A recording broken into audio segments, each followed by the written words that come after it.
So, it's lovely to meet you and see all of your lovely faces. My name is Vera. Vera's here. No, man is here. Come on. Hello, I'm Vera. And I get to be the MC today. So I'm really excited that I get to engage in this mahi and come on board and hear about all of the amazing research that's being done. We have a really stacked program, so I'm really excited to just get into it. Big mihi to you, Toy. I think you've started us off in a really magnificent way, and I'm just really excited to get going. I hope my energy manifests and gets to you guys as well.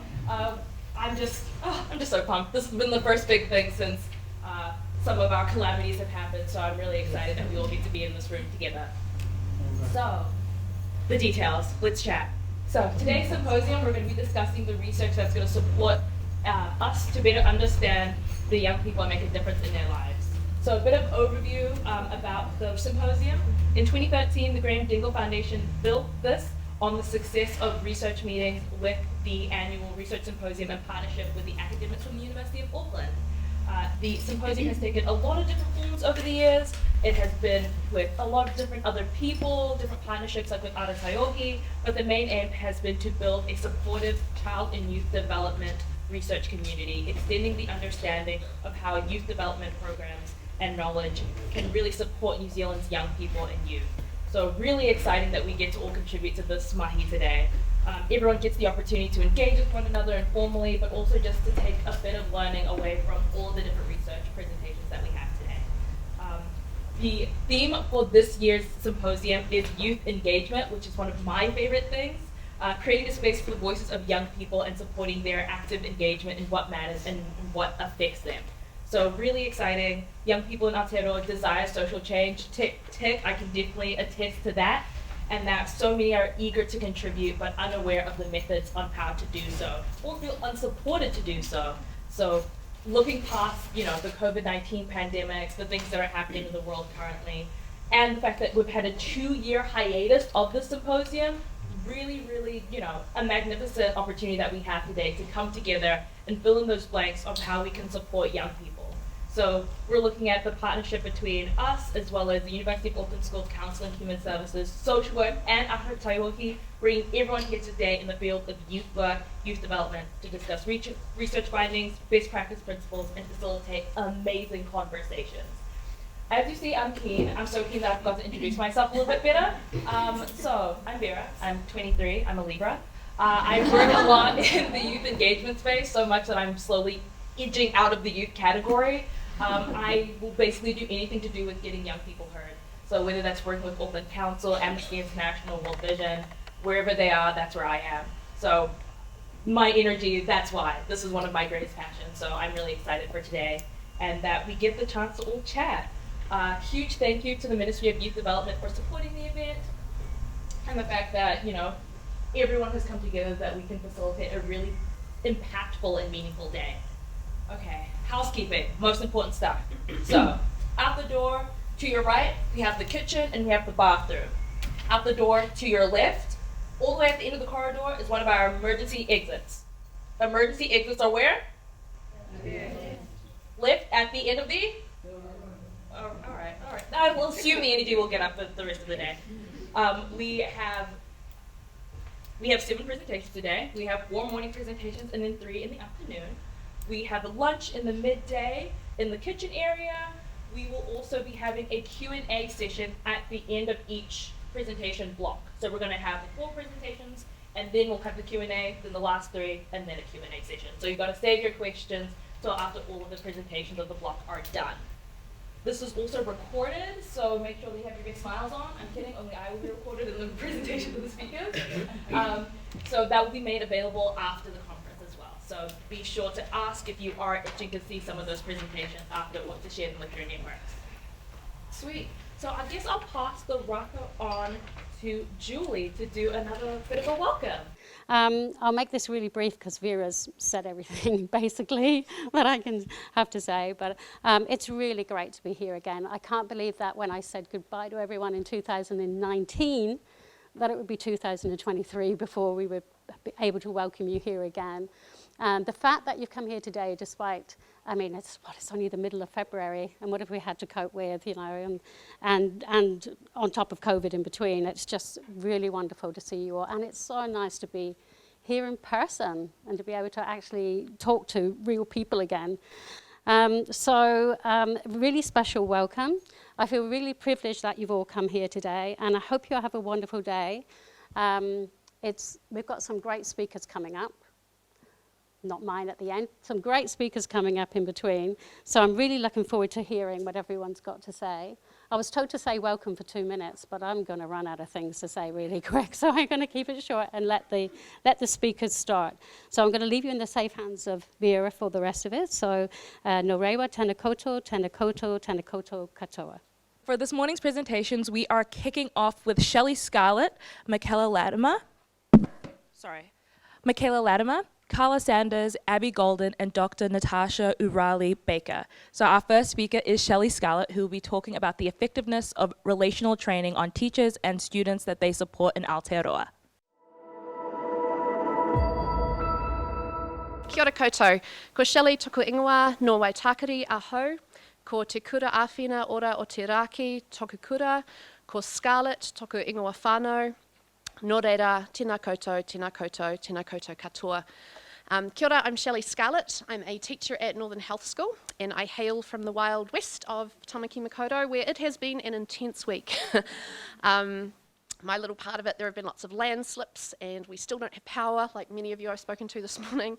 But I'm very fortunate that my whānau and my house are safe. So very happy to be here and to talk about the really interesting and really important topic of youth engagement. The particular area of youth engagement that I'm really passionate about is engagement at schools, and particularly removing the barriers to accessing quality education for our young people. Ideally, global pandemics and cyclones notwithstanding, young people will spend half their waking hours at school, which is a lot of time, and makes it a prime space for positive youth development opportunities to occur. Given that the bulk of this time is spent in classrooms interacting with their teachers, teachers are in a position of significant relational influence for our rangatahi and tamariki. This fact has prompted a frenzy of research over the last 30 years into the power of teacher-student relationships and what potential this has for young people. And we know that there is a big connection between quality relationships with their teachers and academic achievement, behaviour, motivation, feelings of belonging at school, and importantly for us here today, engagement at school. School engagement is something I care a lot about. As I mentioned before, I'm a teacher at Northern Health School, which is one of 3 health schools set up by the Ministry of Education to support young people and children when they're unable to attend their normal school full time because of high physical health and mental health needs. These schools were originally hospital schools, but now the majority of students are seen in the community, with our teachers supporting transitions back to school based on the advice of the young person's medical specialist. I've been a teacher here for the last 8 years, and in this time I've seen a huge change in the profile of students that our school serves. In the last 5 years, enrolments with our school for mental health reasons have doubled. A trend which I think we're all probably very familiar with nationally in other fields. So the majority of students that I work with cannot attend their mainstream school because of issues like anxiety, depression, disordered eating, self-harm, suicidal ideation. Many come from traumatic backgrounds and have long histories of disengagement with education. Large-scale events like the COVID pandemic and more recently these severe weather events, they further exacerbate the existing challenges and inequities that many of our young people face. And it's unsurprising that these factors have a real influence and affect students' attendance at school and their engagement, which we've seen it reported a lot in the media lately.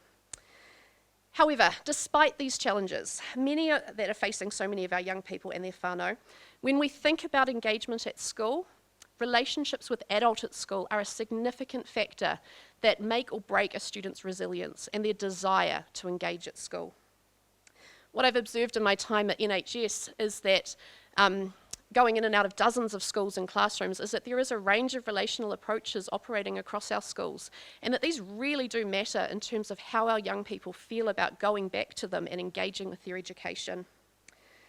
There remain schools whose philosophy is underpinned by a more traditional punitive approach, where students who don't fit neatly inside the mainstream box are seen through a deficit lens. I've been in meetings with students where before even a greeting is issued, teachers, even a counsellor once asked, "Do you even want to be here?" Or, "Are you sure the school is still the right one for you?" Whether it's explicitly stated or implied through tone, body language, or word choice, the focus is on what they can't do, rather than their strengths, their potential, or their aspirations. And in working with our vulnerable young people dealt with in this manner, I've observed them feeling dejected and angry and humiliated and unwanted by the way that they've been spoken to. On the other hand, there are many teachers, deans, and senior leaders who take a more holistic approach to dealing with our young people, seeing the student as a whole person, understanding that they can't just leave their challenges at the gate on their way into school, and really responding flexibly to their health and their well-being needs. And in my experience, this results in much better social, relational, and academic outcomes for the young people. The experiences I've had working with young people are also supported by the research, which overwhelmingly shows that positive relationships with teachers have a huge impact on student outcomes. And while these relationships are shown to be beneficial for all students, there are particular groups for whom they're particularly important. Students with low academic abilities, those who exhibit problematic behaviours, those who suffer from systemic class, racial, and sexual minority inequities, and those with mental health disorders. To put it plainly, and I don't think this will come as a shock to any of you, for students struggling with their health or dealing with trauma, relationships, whakawhanaungatanga, are a prerequisite to learning and to engaging with education. When interpersonal care is part of the program, young people are more likely to stay at school and engage with their education. I don't think any of this is particularly revolutionary.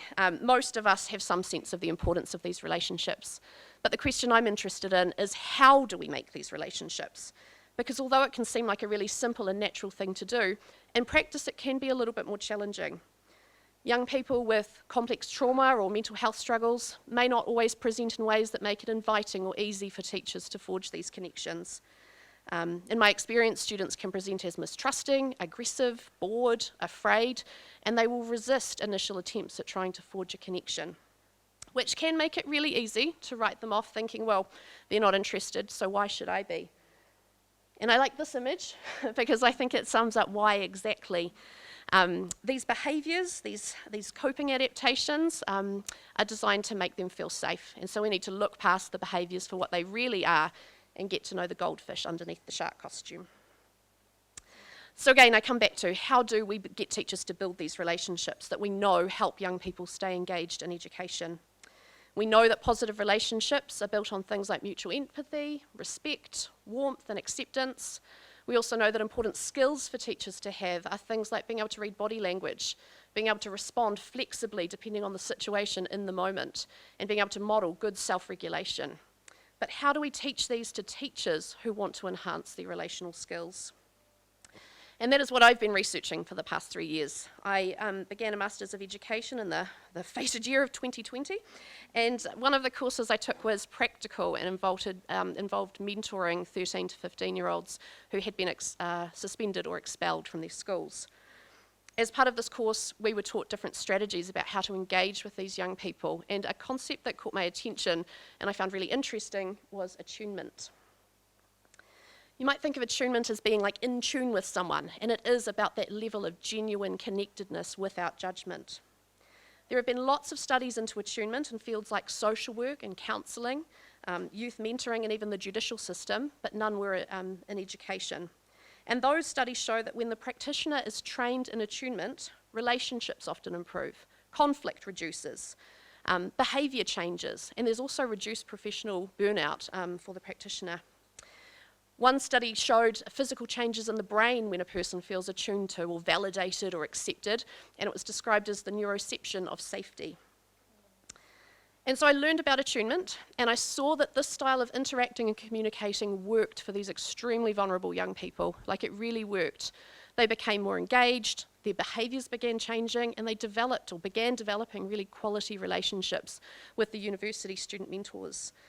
And so it led me to think, what if teachers could be trained in attunement? How might that affect more students, and particularly the ones I see disengaged, those with mental health disorders?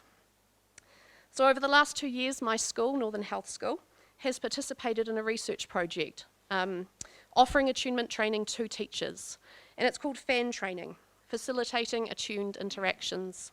And 30 teachers have taken part to date. And it focuses on the micro skills that the research shows are important for relationship building. The premise behind the FAN is the idea of meeting students where they're at in the moment. These 5 core processes are designed to be used with students in a very fluid way, observing the cues and signs of what they're showing in front of you. You could go through all of those processes in one session or just sit in one of them. It's very much in tune with where the student is at. And typically that's used in one-on-one interactions.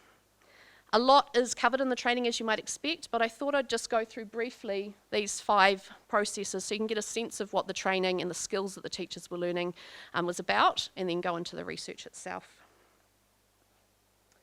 The first process was mindful self-regulation.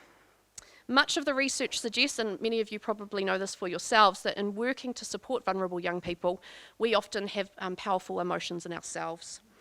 And so the focus of this process is actually training teachers to recognise those, becoming more aware, noticing what they're feeling in the moment, and teaching self-regulation strategies to be used before a session to bring yourself into a space of calm before engaging, and then also recognising as the session goes on feelings that may come up and regulating as necessary. The idea behind this is that it's important for personal well-being, but it also makes it easier to come alongside our young people when we're calmer and have a calmer state of mind. Empathic inquiry is all about feelings. Many students with mental health disorders are in challenging situations and feeling a lot of powerful and strong emotions. And just as we can't perform at our best when we're feeling dysregulated, students find it difficult, if not impossible, to learn when they're feeling strong emotions. So teachers were trained to notice when students were dysregulated or overwhelmed, and when this was observed, the go-to response was to just listen with empathy. And to not go into problem-solving mode, which is what a lot of us in the helping profession, it's a real risk for us to go into. We want to help, and so we can automatically go into that space. But the goal of this was to just listen with empathy and to hold what they were saying. When a young person is calm, they can focus, or they're asking to try and figure some new stuff out. The next phase is the collaborative exploration process, or thinking process. And here teachers are really encouraged to put the young person in the driver's seat and to try and understand problems or issues from their perspective. There is an emphasis on the need to respect the fact that our students are the experts of their own lives, and that through genuine partnership we can come up with great ideas together. It was all about helping young people to mine their own wisdom, because they're much more likely to act on it and then see the teacher as less threatening and domineering. Once a young person is ready to try doing something new and to take action, we move to the capacity building, or the doing process. And it's all about supporting young people to take action, and opportunities to practice these skills are offered to them. Here teachers were encouraged to notice the good things that the students were doing and to highlight their strengths and skills. It was emphasised that this needs to be genuine. Our young people spot inauthenticity a mile away. And so teachers were taught to be on the lookout for real demonstrations that they could shout out.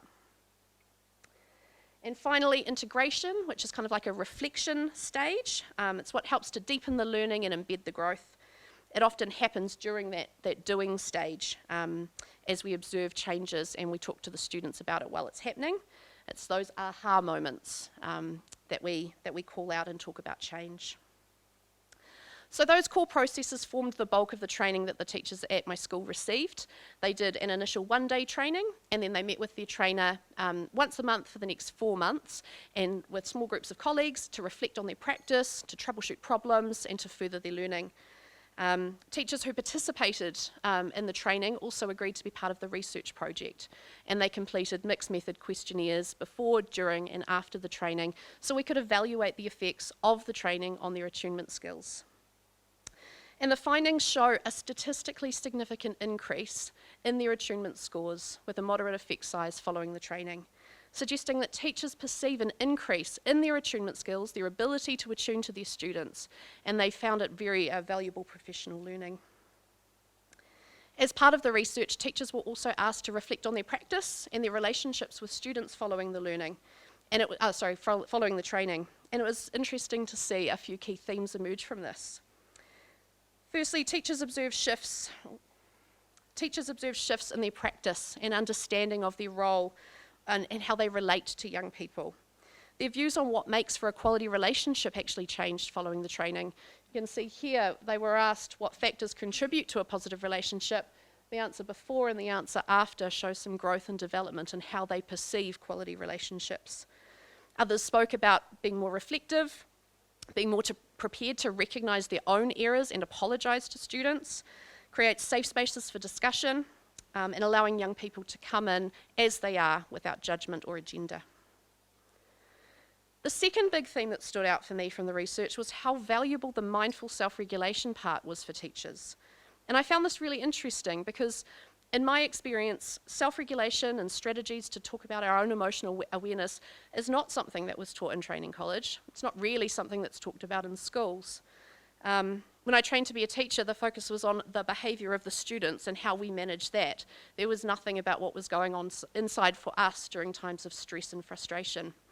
Which is interesting because how we feel in our emotional state for a teacher or any adult has an impact on the emotional states of the young people in front of us. And so the teachers in this research really seem to appreciate and enjoy the training that allowed them to have that kind of reflective state on their own emotional feelings, moment to moment. And then they spoke of being able to use strategies to self-regulate during the sessions as they got triggered, as they got stressed, as needed. It also made a lot of them more aware about how they appeared and presented to students, whether they seemed safe and open and accessible. Finally, one of the most exciting themes that came out of their data was that many teachers reported prioritising a youth-centred relational focus following the training and finding real value in doing so. They had become a lot more aware of the power differential that traditionally exists between teachers and students, and they recognised a shift post-training in their role as a teacher and questioning what does it mean to be an educator. They reported taking a step back from the more top-down, prescriptive, authoritative approach, and instead tried to encourage students to have more agency and autonomy over their lessons together and their learning. One participant that really blew me away was a teacher who said that in 40 years of her teaching and a master's degree in education, she had never felt like she'd had a more student-focused approach and never had more meaningful sessions with her students following the training. She felt she had moved away from a teacher-knows-it-all approach, and she was able to set aside her own agenda and really focus on bringing equality and balance to the relationships. This idea of agenda came up a lot in the study. Many of the teachers reported experiencing a real tension between what they described as an academic agenda and giving space to allow the young people to show up as they are. Traditionally in teaching, there is an obvious focus on working with students to support them academically, and this often comes at the expense of other areas of growth, which does make sense in many ways. You know, it is important. Statistically, we know that students who achieve higher have better outcomes across almost every marker in later life. However, there is also a lot of research that shows trying to push academic achievement and solely focus on teaching curriculum when students are dysregulated, traumatised, or not having their basic needs met just leads to feeling of alienation and disengagement for many young people. And so it was interesting to see our teachers grappling with that tension and even questioning the core business of schools and what we're there for. Many spoke to the cognitive dissonance they experienced and understanding that an academic focus is not necessarily the best or the only focus to support disengaged youth. Yet the historic pressures on achievement felt ever present in the back of their minds, and they still felt that need to push hard for results. However, out of frustration with the status quo, and to be honest, not achieving a whole lot academically anyway, most reported engaging with the FAN principles to try and engage their students and being pleasantly surprised by the outcomes. Several commented that in taking a holistic view, progress to academic came more organically anyway. It wasn't neglected as they had feared. When the students felt regulated, seen, valued and safe, they came to the learning themselves. While the study was very much focused on the teacher's experience of the FAN training, I am really interested in the student experience and how they are affected when their teachers are more attuned to them. And so this would be an important next step in the research. However, it is encouraging that from the perspective of the teachers, they noticed a real improvement in their relationships and greater engagement from young people following this attunement training. Many commented that their relationships felt stronger, they felt like the communication was more open, and they felt more trusted by their students. So it was exciting for me to see these results and see my colleagues being so empowered by the training, just as I was. I know for myself that my own relationships with my students feel like they've improved. I feel like they trust me more. I feel like we're more emotionally connected. And when we have that connection, it makes it a little bit easier to do hard things, like trying to go back to school, a little bit easier, knowing that they have someone walking beside them, following their lead. And for me, that's what it's all about, trying to make a difference for students who don't always have an easy time at school. And to that end, I think the FAN training, the attunement training, has been really helpful for myself and for others to learn the skills needed to reach and engage with these young people. Thank you very much.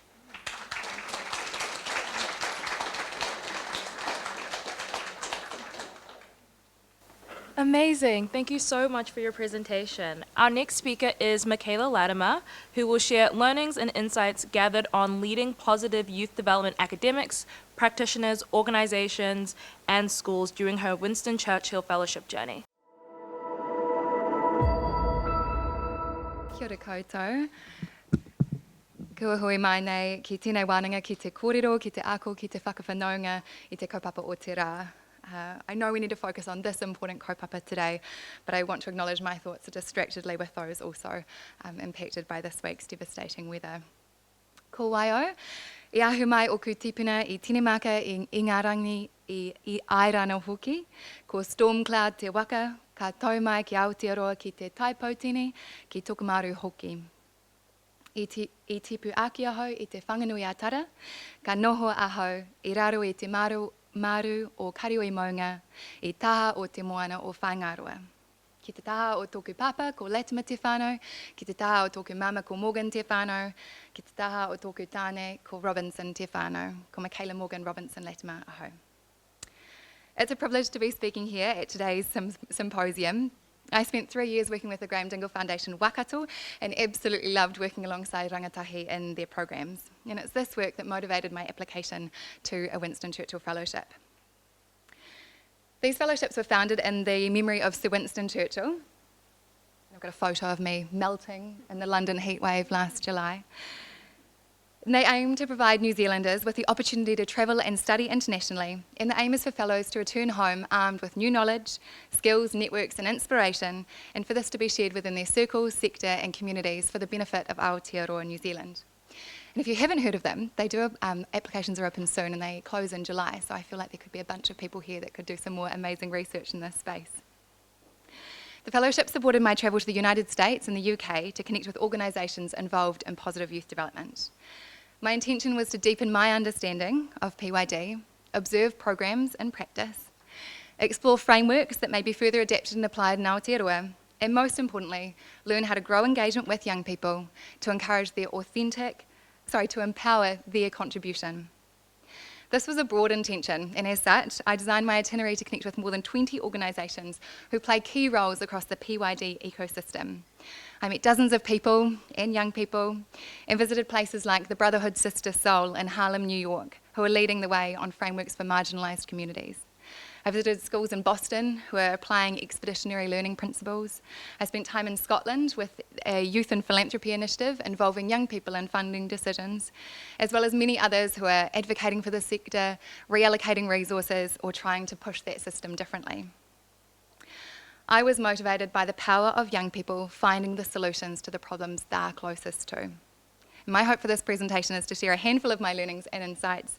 Firstly, looking at the big three of PYD, what happens if we focus on purpose, how we need to genuinely involve young people, and lastly, why contribution is the favourite of my 6 Cs. Now, my trip was originally planned for 2020. Not only was I still in my 20s at that point, but I also didn't have a baby. And so my first learning was that I should have packed lighter and that it would have been much easier to complete my fellowship without a 5-month-old baby in tow. One of the people I connected with in planning for my fellowship was Dr. Richard Lerner. One night, I sent him a hopeful email, just on the off chance I'd hear back from him. And to my surprise, the next morning, Richard had already come back to me with an offer to support in any way he could and a list full of contacts in the US for me to connect with. Although Rich ended up unavailable and out of town while I was in Boston, I was just as thrilled to meet the other half of Lerner and Lerner, who we see often cited in the literature. Dr. Jackie Lerner welcomed me to her office at Boston College and shared with me the story of the very beginnings of when they developed the vision, vocabulary, measures, and framework of PYD. Jackie was part of a group of developmental researchers who were studying positive things like self-regulation, youth development, and purpose.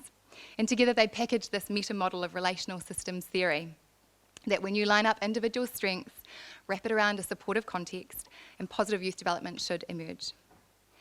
The way forward for those aligning with the PYD movement includes designing and developing positive youth development programs that incorporate these big 3 quality indicators: positive and sustained adult-youth relationships, and Shelley spoke beautifully to what that looks like, skill-building activities, and youth leadership opportunities.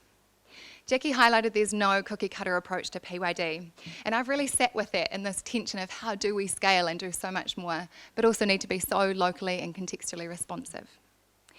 Jackie noted that PYD is found everywhere. It doesn't discriminate based on gender, sexuality, single-parent families, country, ethnicity. PYD has evolved into a domain of developmental science embedded in the goal of promoting social justice for young people.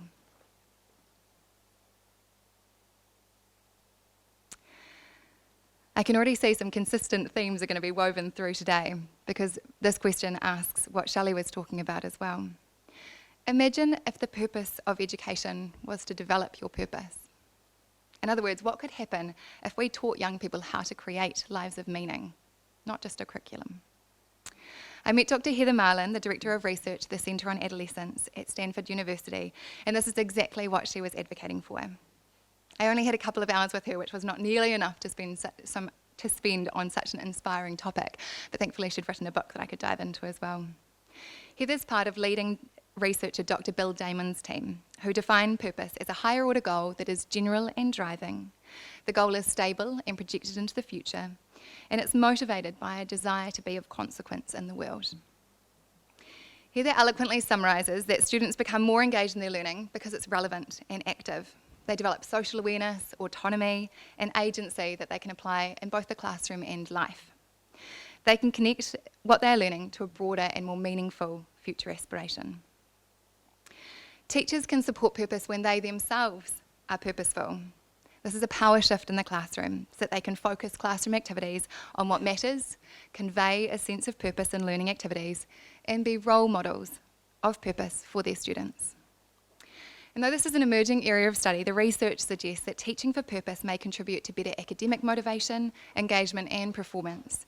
And that in turn reduces the things like the need for behaviour management and professional burnout, which are of course the hardest realities of being a teacher. Although there's been a lot of focus on the learning loss through COVID, some of their recent research has actually found that the experience of the pandemic has helped tertiary students in developing their purpose.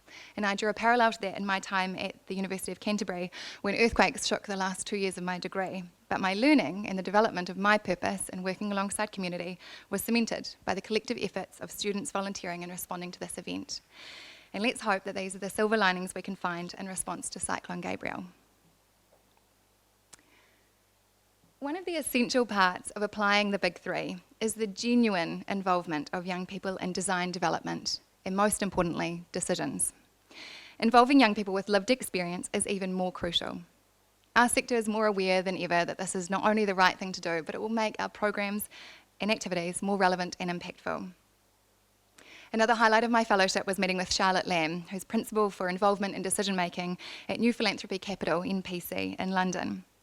NPC is a think tank and consultancy for the social sector, whose mission is to help charities, funders, corporates and the public sector to maximise the social impact in the lives of the people they serve.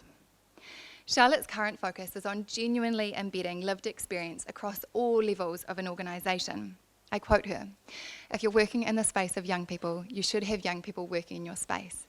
And a caveat to that, with lived experience. Charlotte introduced me to MPC's horizontal spectrum of user involvement. This is synthesised from many of the frameworks most of you will be familiar with, like Hart's ladder of children's participation. And these 5 approaches represent a continuum of involvement and influence, because involvement work can look different at different times and in different parts of your organisation.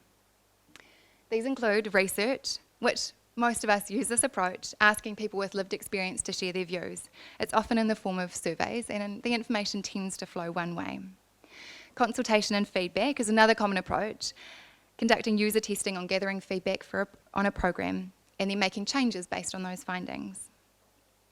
Collaboration and co-design involve more input than consultation, and people with lived experience have a say over what gets decided. Co-production goes one step further than co-design, and it's when parties share that decision-making power and they work side by side. Co-production is where people with lived experience have as much say at what gets decided as anyone else in the organisation. And user-led is, of course, where people with lived experience lead decision-making and are supported to achieve their goals by others. The approach you take to genuine involvement depends on the type of support and engagement required, and also the influence that that involvement will have on your decision making. What's important is that it affects how the organisation makes decisions. Co-design, co-production and user-led approaches are the most effective for people with lived experience having a more substantial influence on shaping and sharing decisions.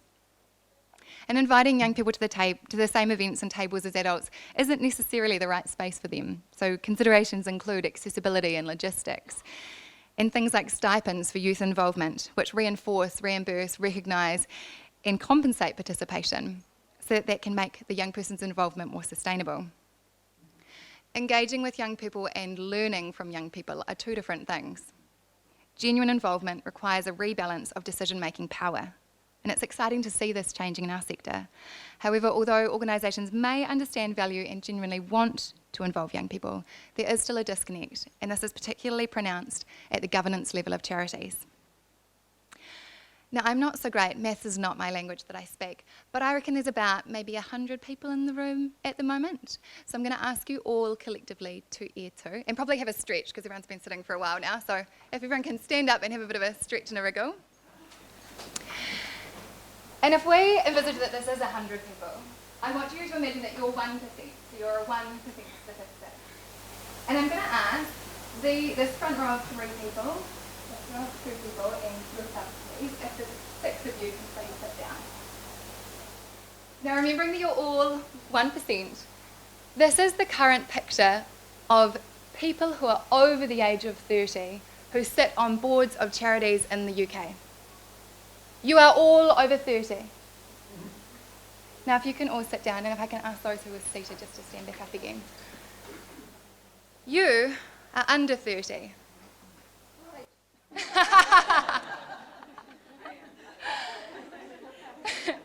When we look at this, what do we think?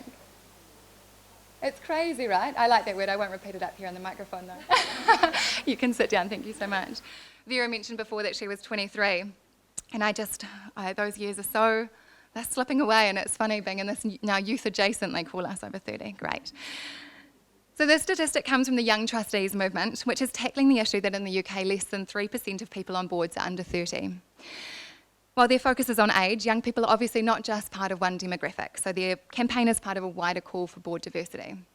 Now, earlier this week, I actually called the Institute of Directors, who call themselves the heart of governance here in New Zealand, and they're the largest membership group.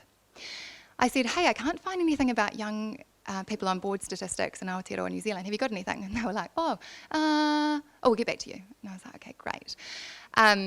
They sent an email back a couple of days later, which was on their membership numbers. Any ideas at what that percentage might be? 1% who are under 30. Now, their membership organisation looks a little bit different, so it's not as reflective as that statistic in the UK, which was a much better gauge. But it's still not being measured, right? And it's not being encouraged, and we're not going to see change unless that happens. And governance is the most influential place, or one of the most influential places that you can sit in decision-making and power sharing.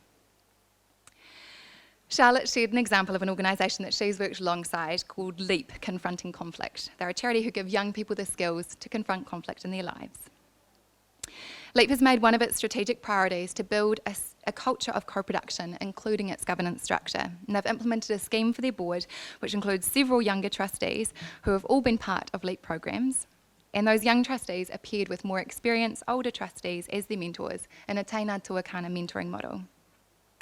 She gave a specific example where those peers will meet up about a week ahead of the formal board meeting, just for a coffee, and the intention was to help the young person in understanding what was coming up on the agenda items and in the board papers. But actually what they found was that the reciprocity in the team or the peer catching up ahead of time actually helped everyone in making better decisions and having more robust conversations at the board table. So, unsurprisingly, when we involve youth, the good things happen and it all increases the quality. Now you might know that there's a few different ways that can happen in terms of the structures that could be used, but too often we use things like shadow members or non-voting board positions. And I want to convince you, if I haven't already, that this could actually be done and scaled across our sector. If you think about secondary schools, every single one of their boards has a student representative who are elected by the student body as well, which is even cooler. Now that's actually a requirement by law. So that student rep has equal standing alongside all other members. They've got equal voice, equal vote, and equal accountability. And I think you'll all agree that school governance across our country on the whole seems to be going okay, and that this could be totally doable across the charitable sector as well. Plus, students probably know a little bit more about what's happening than maybe their parents do at school. A young person getting a role on a board is an example of the big three in action too, and an opportunity for their positive youth development. Their participation can be sustained, and they should be able to translate those skills and experiences to their greater communities. There are inherent challenges with trying to shift mindsets and get organisations questioning where their decision-making power lies. But there is so much to gain from intergenerational decision-making and power sharing, where lived experience is valued alongside professional expertise and can make organisations even more impactful. Most of you will know Lerner's 5 C's model of PYD as a process that promotes competence, confidence, connection, caring, and character. But my favourite part is the 6th C, contribution. Dr. Jackie Lerner noted when I met with her that youth leadership opportunities are one of the most potent parts of PYD for contribution. Young people benefit when they're supported to engage in authentic participation, service and leadership opportunities. And for me, this is an important part of young people's ability to find and work on those solutions. One aspect of that is engaging them civically, which takes a number of forms right from volunteering through to voting. The review of Aotearoa New Zealand Youth Development by Dean and Sutton cites that young people are prevented from full engagement in civic participation. A thriving democracy demands that citizens be civically informed and have the skills needed for effective community and political participation. I met with an organisation called Why Vote, or Next Generation Politics, and they strive to include youth voice and perspectives in all of their decision making, from their peer-led programming, youth-run blog and youth-hosted podcast, to youth participation in their strategic planning process, to youth leadership in their citywide coalition work. When I met with these young people, they spoke so fluently in politics, I was gobsmacked. And NextGen don't just provide programs to inspire and equip youth to make a difference in their communities, they create those active opportunities for this generation of youth leaders to influence local decision making and have their voices heard. I know I'm in a room among like-minded people who agree young people must be empowered to understand what is happening in their communities and across the world, while realising their potential to contribute, campaign and influence change. Now, I don't have a slide on this, but I didn't think I could have a presentation without using the F word. In almost every conversation I had throughout my fellowship, funding was cited as one of the biggest challenges to growing and scaling this work. I'm not sure if there are any funders in the room, but I hope so. And I'd like you to take a piece of homework away with you today. And actually, everybody could do this as well. I highly recommend you watch the TED Talk by Dan Pallotta. He's another one of the inspiring people I connected with through my fellowship, and his talk is one of the most watched TED Talks of all time. I'll just repeat that name, Dan Pallotta, Pallotta. His TED Talk has had more than 5.3 million views, and in it, he calls out the fact that we have no problems with people earning good money in the corporate world, but we have a visceral reaction to hearing that people who are doing good in the world are being paid competitive salaries. Passion and love for this work can only get our sector so far, and it's disheartening to see that in both the 2002 and 2019 reviews of our sector, persistently low wages are cited. Shelley just spoke of the importance of relationships in PYD, and we all know this to be true. And while there's this great focus on capacity building in our sector, which is important because youth development practitioners are units of change upstream, and that overall creates systems change, we still can't get any further if we're not keeping people, developing them, and paying them well to be in this space. And I don't have a fancy statistic for this one, but I did actually see on the Graham Dingle Foundation video that for every dollar invested, you get a $7.80 return. And that's no doubt the case across many youth development organisations in Aotearoa. It's money well invested. In summary, I heard familiar conversations, challenges and opportunities wherever I went, whether it was the middle of New York City or London, regional Scotland, the east coast of the US or the west coast, as I do in the communities that I have the privilege in working here at home. Diverse young people and communities can successfully support positive youth development in their own distinct ways to solve the problems they're closest to. We can best grow engagement with and encourage contribution of young people with the big three, supporting their development of purpose, scaffolding opportunities for them to contribute, and through genuine involvement. Those closest to the problem are closest to the solutions. And when young people are developed, they continue to contribute to those solutions as adults. And as an adult, they're even more likely to engage young people. Mā tātahi tū hāpori ora. When young people are strong, the community thrives. I've got a long and much more boring report that'll be online on the website if anyone's keen to read more about it, but thank you so much for the opportunity to present this today. Nō reira, ka nui te mihi mō tō koutou, ngā kau nui ki te āwhina i ngā kaupapa, ngā pito kōrero e pā ana ki tēnei kaupapa o rangatahi. Nō reira, kua mutu aku kōrero mō tēnei wā, tēnā koutou, tēnā koutou, tēnā koutou katoa. I know for me, it really rang true to the types of conversations that I hear so much in youth circles about wanting to have further opportunities to actually have an impact. So it's nice that we're not just yelling to the void and somewhere, somehow, that's being listened to. Yeah, just really excited. And the fact that I've written so many different notes, I get to read back over the course of the day. So thank you again for that. Moving on to our next presentation. Presenting together, we have Carla Sanders and Abby Golding, who will show us how action research shapes our practice based on their 100 Voices project to understand young people navigating the online world. Kia ora koutou. So I'm so excited to share with you a little bit about our practice, which feels perfectly timed after Michaela's presentation, because Abby's been one of our board members since she was 16.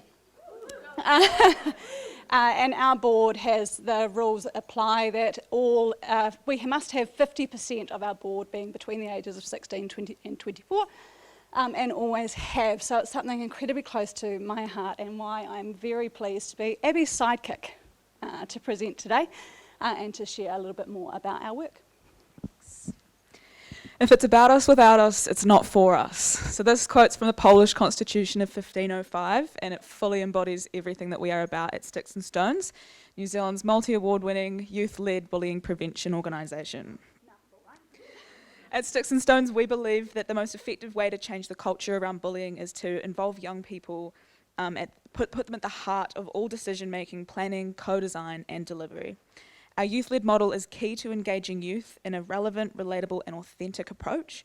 From developing programs to making core decisions at a governance level, everything we do is led by young people. Our work is centred around empowering youth to create change in their communities and helping them to develop their own strengths and skills and leadership abilities. This is what differentiates our approach from other bullying prevention organisations, as well as other youth-led leadership opportunities.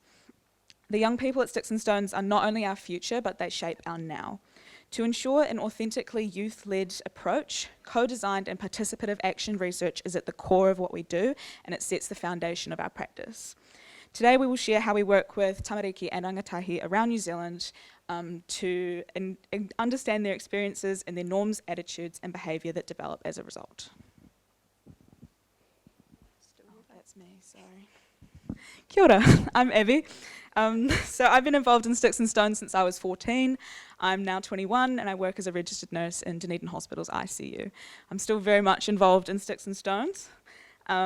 It's an organisation that was founded in Central Otago 10 years ago where I went to school, and I really, really wanted to be involved. I could see the impact that the initiative was having in our community, and I loved the youth-led philosophy. I really wanted to be a part of creating change across New Zealand, and I think we're on our way to doing that.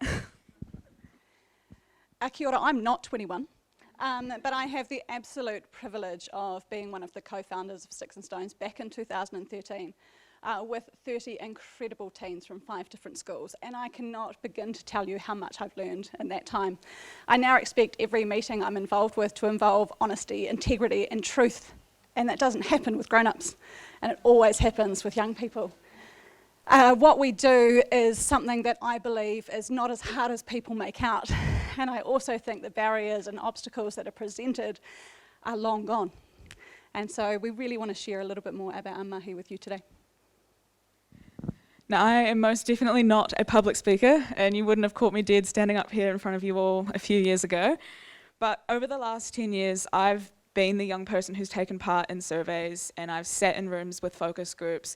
But I've also been that young person who has developed the questions for national surveys, and I have facilitated focus groups. And I think that the work that we do is far too important for me not to be up here sharing with you. And sharing the experience that we've had moving from youth voice into youth agency.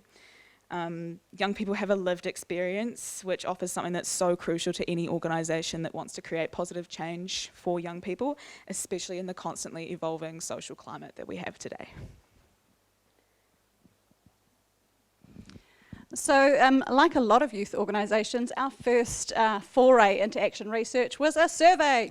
And it was a survey that adults had designed the questions. We'd worked with the local youth centre. We were pretty excited about it. We wanted to identify some baseline research that we could grow from. Unfortunately, we made almost every mistake in the book, and it was a huge learning curve for us. It did create a baseline stat that's pretty disappointing and is reflected nationwide and has not shifted in the past 20 years. I wasn't quite involved with Sticks and Stones at this time, but it's definitely the survey results have been a massive learning curve for all of the future research that we have done. And we know that one of our biggest issues was really just trying to ask too much. The questions were too broad. And I think the reason for that was because we didn't have young people at the heart of creating that survey and being involved in producing it. As a result, that then led to having all of this data, but not really sure what we were going to do with it. So no clear actions were really had. So we did some intense learning. And what we decided was that the way that we were working to set up our organisation needed to be the way that we researched. So we needed to construct our questions with young people and have them evolved at every stage. We also knew we needed to be a bit clearer, which as someone who gets excited by shiny things, it was something that was a little bit tricky. So having a clear direction and focus. And we also needed to decide beforehand, what are we going to do with that data? Because why collect it if we're not going to do anything with it? So in 2015, we narrowed our focus, but we really tried to get a broader reach. We had almost 1,400 students across 10 schools, and the results were similar, but the difference was that we had young people in the heart of making those decisions and producing the survey. Our young people really challenged the questions that we had, particularly noting that certain questions were often framed in a way that made participants write the answer that you kind of adults would want to hear. So it was a really interesting experience for us and how we could change that and really get true, authentic responses from participants. So what did we learn? The questions were so much more relatable when they were worded from young people to young people. We also learnt heaps because we were partnering with Auckland University and Victoria University and working with an external evaluation organisation to allow a really robust process filled with learning and filled with questions. And any fans of pivot tables in the house? Yeah, we got a crash course in pivot tables, data analysis, and basically year 12 stats, which for me had been a long time ago. We were able to co-create through the whole process, including the report. And what's fascinating is that this process was then used by Synergia as a case study at an international best practice research conference, which is kind of awesome. We also did notice that there was a bit of a gap about what were some of those norms that contributed to bullying in schools and schools with higher rates of bullying. And it just sparked a bit of curiosity that you might hear a bit more about later. One of the things we were most proud of was our response rate of 69% of 10 to 18-year-olds in Central Otago responding to our survey. And I think largely that is due to the fact that young people themselves were involved in it and in sharing it and encouraging others to take part. Right from the initial thought process to even presenting some of the data at an international conference in Dublin. I think that's true to who we are at Sticks and Stones, and our biggest learning has come from the sharing of that data.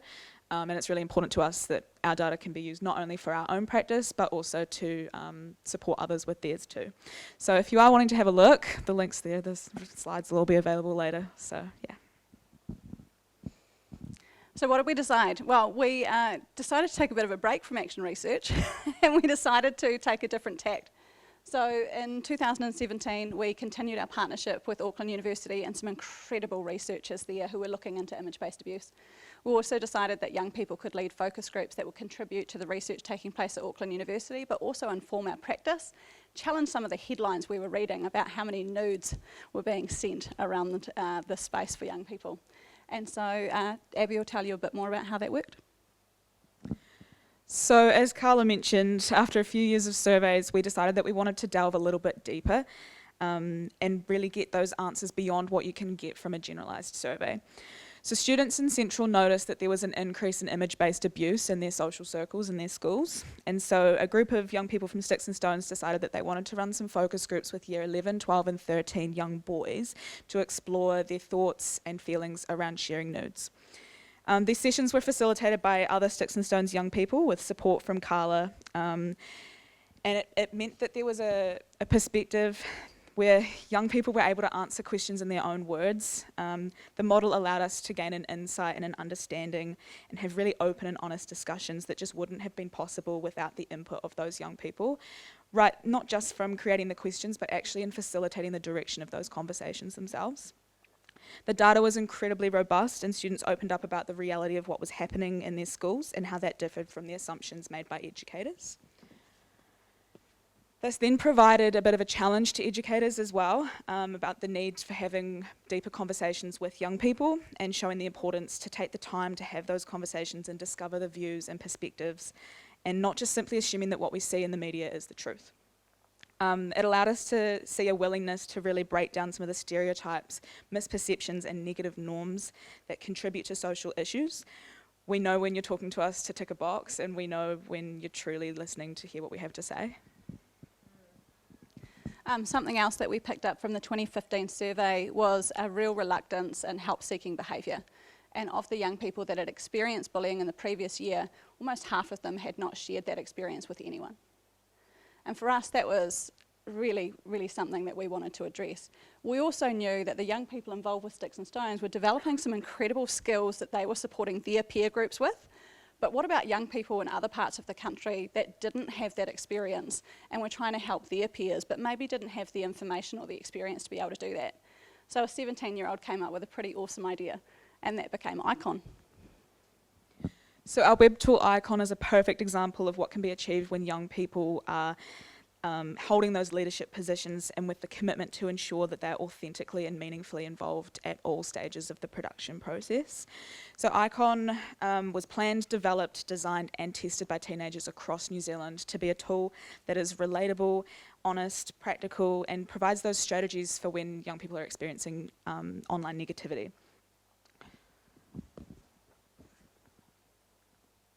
So our research shows that when young people are involved in all of the decision making, the outcomes are better not only for us, but also for getting the message across to others.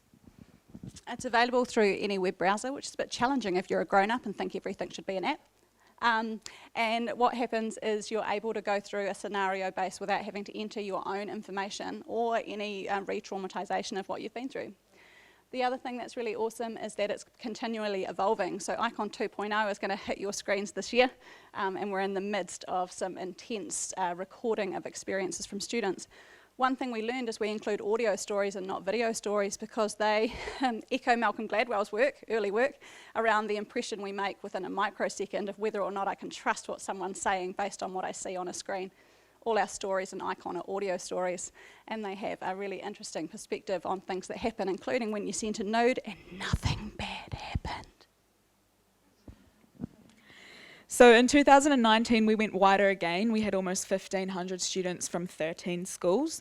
Verbal bullying was still the most common form, but the key thing was that we noticed the number of students who were reporting having been bullied in the previous year dropped from 33% down to 26%.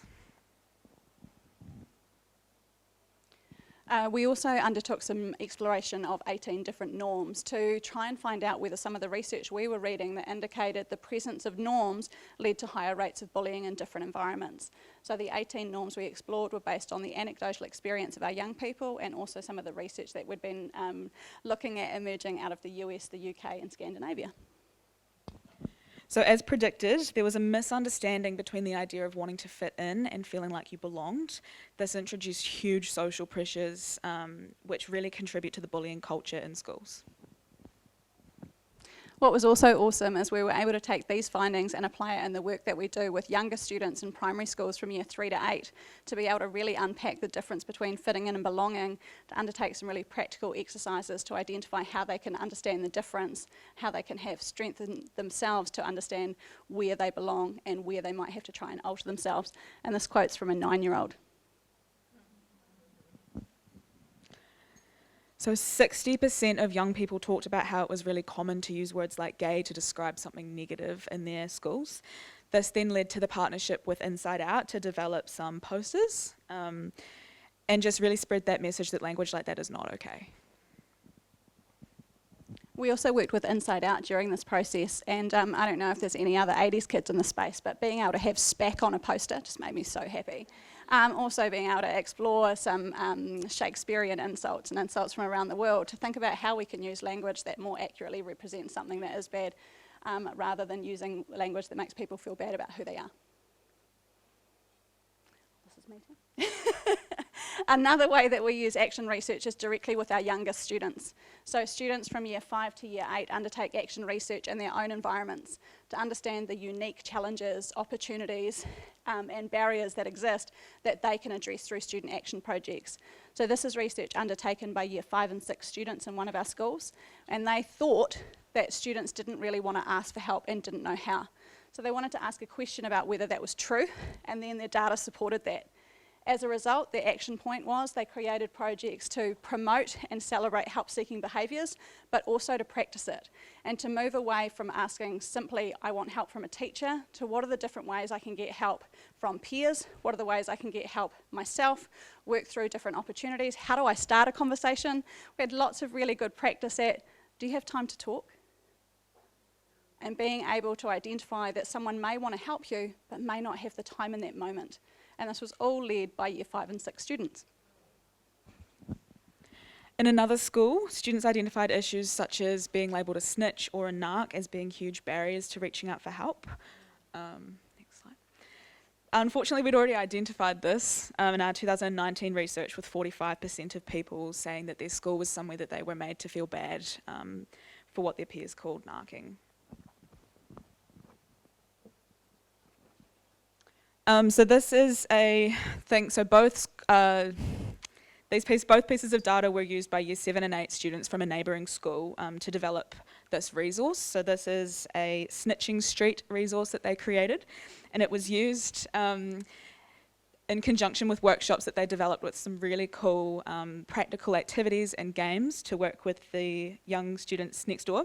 This is a model that we love to follow at Sticks and Stones with the tuakana-taina relationship, fostering that interaction between older and younger students. We had some fantastic feedback from the teachers, and it was a hit with the students.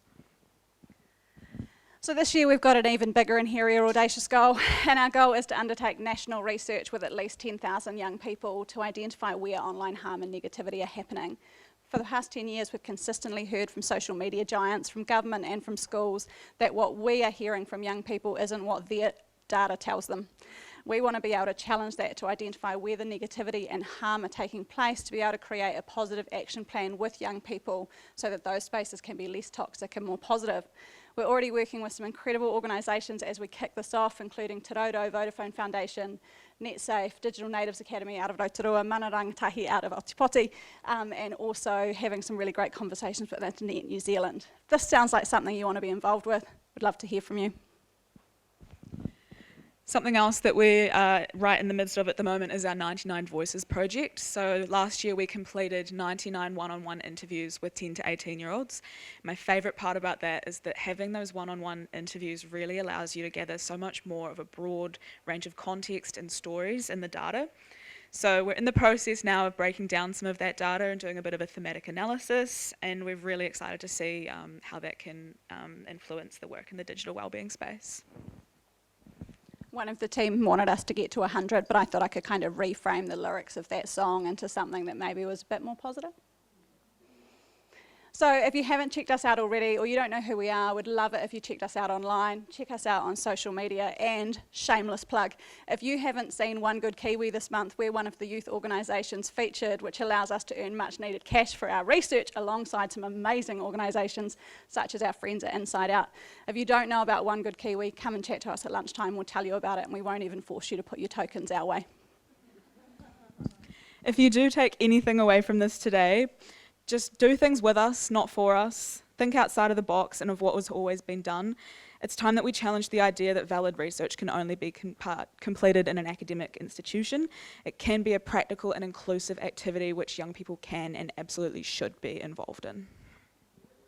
Thank you. So moving on to our next presentation, we have Dr. Natasha Urali-Baker, who will speak about Youth Towns Grow program, youth engagement, and participation in challenging times.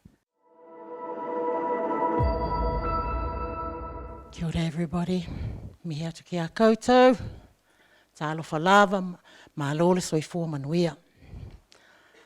Before we keep going, it's on my heart this morning to spare a thought and a prayer for those fellow countrymen and women and children who just went through the cyclone. And also I just want to share a disclosure about the tension of making a decision to do presentation in the middle of that. So this is what I told myself, that different trees, different seasons bear fruit in different times, and this will bear fruit insofar as bringing a therapeutic response down the line for all our people who are impacted. And that will happen with such a wonderful group of people. I want to acknowledge Faye Amaral, my CEO, who asked me to come and do this because, you know, I had to go overseas. And also I want to acknowledge Dr. Laura Chubb, who's been absolutely amazing. And thank you for the opportunity. Ko Natasha tako ingoa, ko whangamalo me sa funi matawai, tako papakainga, ko Ngāti Hāmoa, tako iwi. And like Abby and Carla, I am an eldest child, and I am way over 30, yeah, like way, way, way over. So I'm just gonna very light but kind of macro view, little bit of coloring into the details of our program called Grow. And I just want to check in with you as well. My printer could only do 25 copies of the lyrics. Who's got a lyric, a piece of paper with the lyrics of a song? He aha te mea nui o te ao. Yes, my husband said we only had 25 pages today for the printer. So that is a song that was written by myself and Dale, one of the kaumātua here. And by the way, I'm back home. I was here for 10 years. They all had to put up with me. And I ended up being a teacher and a tutor and mama and all that. And I did a 4-year bachelor with honours, went to masters, went to doctorate, starting at the age of 47. And everyone said I was crazy, and they were absolutely right. And before that, I was a full-time musician, yes. So the program, Grow, has got the most beautiful genesis because it's a story based on an idea that is as old as time. Ngā uri o. Hold that thought. So ngā uri o means descendants of. So now we're already thinking about the idea of genesis. Where do things come from, originate from? And the program Grow is so special that this screen that you're seeing are part of the evaluations that came out in a creative medium from some of the young people that did the first run out of, trial of with the Pride Project of the program Grow. And as you can see, they certainly can do much better art than I can. And this is a kind of a word picture, yeah? So I had someone support me with this PowerPoint, and I would read some of it, but I'm one of those people that I'm more like oratory, and that's kind of my background in Samoa, because I'm the eldest child, so you have to go to the kitchen, you have to go to the front, and you just run up and down all the time. So especially in this time of critical, who agrees that we are in unprecedented times in the world? Yeah, we just had COVID, then we had a cyclone, and then there was a 6.3 earthquake, and then we had flood, right? So at such a time, this was written before we had the flood, before we had the cyclone. So even more, we need some well thought out responses, well researched, with very sound philosophical underpinnings, rationale, cognitive stuff, all that going on. And then I'm assuming that we all have the heart to do what we do and we're not here because of what we get paid. Yeah? Pretty much the case. So the GROW program is a collaboration between University of Auckland and Youth Town. And also there's a lot of history in here. I want to also acknowledge Chad, one of our workers way back, who, because we live in the West where we tend to really look at ownership, copyright or referencing something. But the truth is, so many hands contributed to this. So the story of Ngā Uri O, the GROW program is centered around 3 central themes. Ko ai au, ko ai koe, ko ai tātou. If you look at the word wai, who knows what wai means in Māori? I know lots of you would know. Water. Yeah. Amen. It is water. Life, yeah? So in Samoan we say vai. Hold that thought. So Ngā Uri O is the idea from Life Hack, Youthline Manukau. They were wondering how to keep their volunteers, and then they wanted to come up with a concept that was very, very meaningful to that part of Aotearoa. And there are many waterways that contribute to what? The ocean and go to, in Manukau. So they came up with this concept of Ngā Uri O as a metaphor for our participants that do our program. Many waterways representing each participant, and they come together and have this journey of starting off with ko ai au, ko ai koe, ko ai tātou. And in that journey lies something really important called what? Whanaungatanga and connection. And that is the fundamental idea in GROW. And it's beautiful because it's those words, ko ai koe, water. It's like, what waterway am I? Ko ai au, what waterway am I? Where did I come from? Ko ai koe, what waterway are you? Where does your waterway come from in terms of history?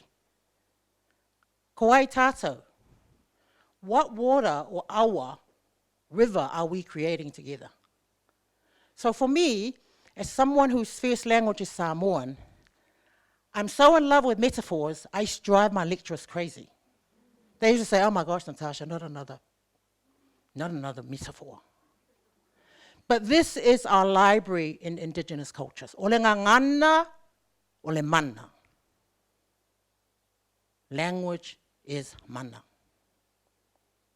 And if you speak another language, you know what I'm talking about. You can't literally translate anything across. You literally can't. You have to literally kind of like interpret and reconfigure for its meaning to go across. If you do it literally, good luck to you, because I had to do a lot of it in my research when people spoke Samoan all the time. It wouldn't make any sense otherwise. So it's a 10-week program. And it's all structured around those 3 fundamental ideas. Ko ai au, ko ai koe, ko ai tātou. So it's a very, very simple concept in some ways, but it's really easy to get it wrong. Isn't that always the case? So much has to do with the heart, the spirit, the authenticity, and the wherewithal of our people who convey this message. So one of our presenters here, Dana, she's amazing. And it's that whole thing of relationality. So I actually tried to do a bit of it, by the way. I got up in front of all these young people, and they all looked at me like, read the room, Natasha. They'll look at me like, what the? And it felt like a pancake. It was just such an abysmal failure that I said to my young person, well, that didn't work, which tells you something about your audience. So all your audiences are different. So there is no mega theory in the world that's going to capture all the complexity, the nuance of action, social world in action, yeah? So this has a theory, absolutely. But we have to be very nimble dancers in the real space in real time to respond. So we're going to go into some of the findings that we had from that trial run with the Pride project, and with all humility accepting that what? Change is part of the deal. So the second run happened without me. The end of last year, we ran the third run, and then I came in going, oh my gosh, what's this? And here's the thing, our audience in these particular cases, the last one when I came in, the third iteration, was very much characterized by they came out of OT. What does that mean? Well, a lot of us know that history. But nevertheless, they come from OT, and they were all Māori. So I was very sensitive to someone who did university entrance Māori, and having that heart that, hey, we kind of like read the room and kind of reconfigure very finessely. And as a musician, if you don't have any finesse, you're never, ever going to be a musician. According to real time, and you're responding in real time and learning real quick. So we're just going to go through some of that feedback that we've had. And if you think, oh my gosh, she's raving, put your hand up, and I'm going to, you might be right. And this is Vera, who I came and said to her, full disclosure, if you're an old person like me, you go and tell young people, I really suck at that, and they'll help you. They're wonderful. So I just said to Vera, please help me. I get very anxious with a computer. But give me a microphone. I can handle 1,000 people, I tell you. Just give me a microphone. So the tools that were used was the idea of head, heart, and feet. You know, what are you thinking? How are you feeling? And the feet can be a metaphor for many things. Where you're going? Are you going backwards? Are you going sideways? Is it like with a little jog, or is it like, oh God? So those are tools that you give young people on how to express and describe their experience and where they're at. So some of our, what came through very, very clearly, it's what you and I all know. Yeah? So relationality is very much part of the fundamental premise in terms of philosophy and spiritual well-being in Oceania. In Te Moana Nui, in Samoa le Vasaloloa, the great deep. Yeah? That the relationality, the relationship with people is sacred. And it is sacred because it gives meaning. It gives meaning to life of what is really, really important. So here are some of our findings. Yeah, I know that there are more emotions than angry, sad, and happy. And a few of the presenters have already talked about that, about the emotional regulation stuff, right? I learned to write about me. Some of the young people, they don't want to talk about themselves. And some of them really struggle talking about emotion because maybe they've had a lot of trauma and it's the last thing they want to do is talk about emotion. So you provide an artistic medium that is a little bit distant from just saying it. It's a bit safer. And then it gets closer and closer and closer. And we have to be patient. But nevertheless, we live in the world of these parameters called funding and time and snap to it. So we live in a contradiction. We really do. When I go back to the village and I go to the plantation, I'm like, this is really slowing down. This is what relax means. In Auckland, not so much. I learn about emotions in connection to ngā ori o. So they're having a word picture to describe how they feel. And remembering what we were like when we were young. And I do sound really naggy about this point. Sometimes adults, we forget what it's like to be young. Like, come on, we almost do it. And my kids say that to me, gee, Mum, how long has it been? I'm like, too long, obviously. And they teach you. And we must listen to them so that we learn to remember what it's like to be young. So my students, I used to say to them, what is it like being you? And they say, well, haven't you been young? I'm like, the times have changed. I wasn't 18 at the time you were 18. And I struggled to find out what a browser was. It was very traumatizing, learning how to type, you know? So they're learning from me and I'm learning from them and they're telling me all the stuff that they contend with, right? So we got these other themes, you know, building trust within ourselves. I learned that you can do whatever you want in life. Don't let nothing hold you. So now we're kind of expressing it in words now, findings, right? I learned to show feelings. Well, maybe because the feelings were really scary before. I learned that opening up is hard. So it's all that self-reflection stuff. But this is not news, I'll be honest with you. Who's a parent here? Keep your hand up if you've raised children over the age of 20 years old. Yep, let's get together and have a chat about that, eh? Humbling, and they will teach you all day long. And whatever you did not do right, we do hear about it. No, and they're very kind of like, but we love you, Mum, but we're just telling you. So other responses, for example, if you look at that arrow, it has a direction, right? Comments like, going with the flow, practicing my strengths every day, thinking before I talk. Now we're having the self-reflection process, yeah? We're going from I to kind of looking in like the insight thing and making new homies. And what's that? Kawai tātou, that's where we're at now. And the hope is that they move, we naturally move within those spaces all the time.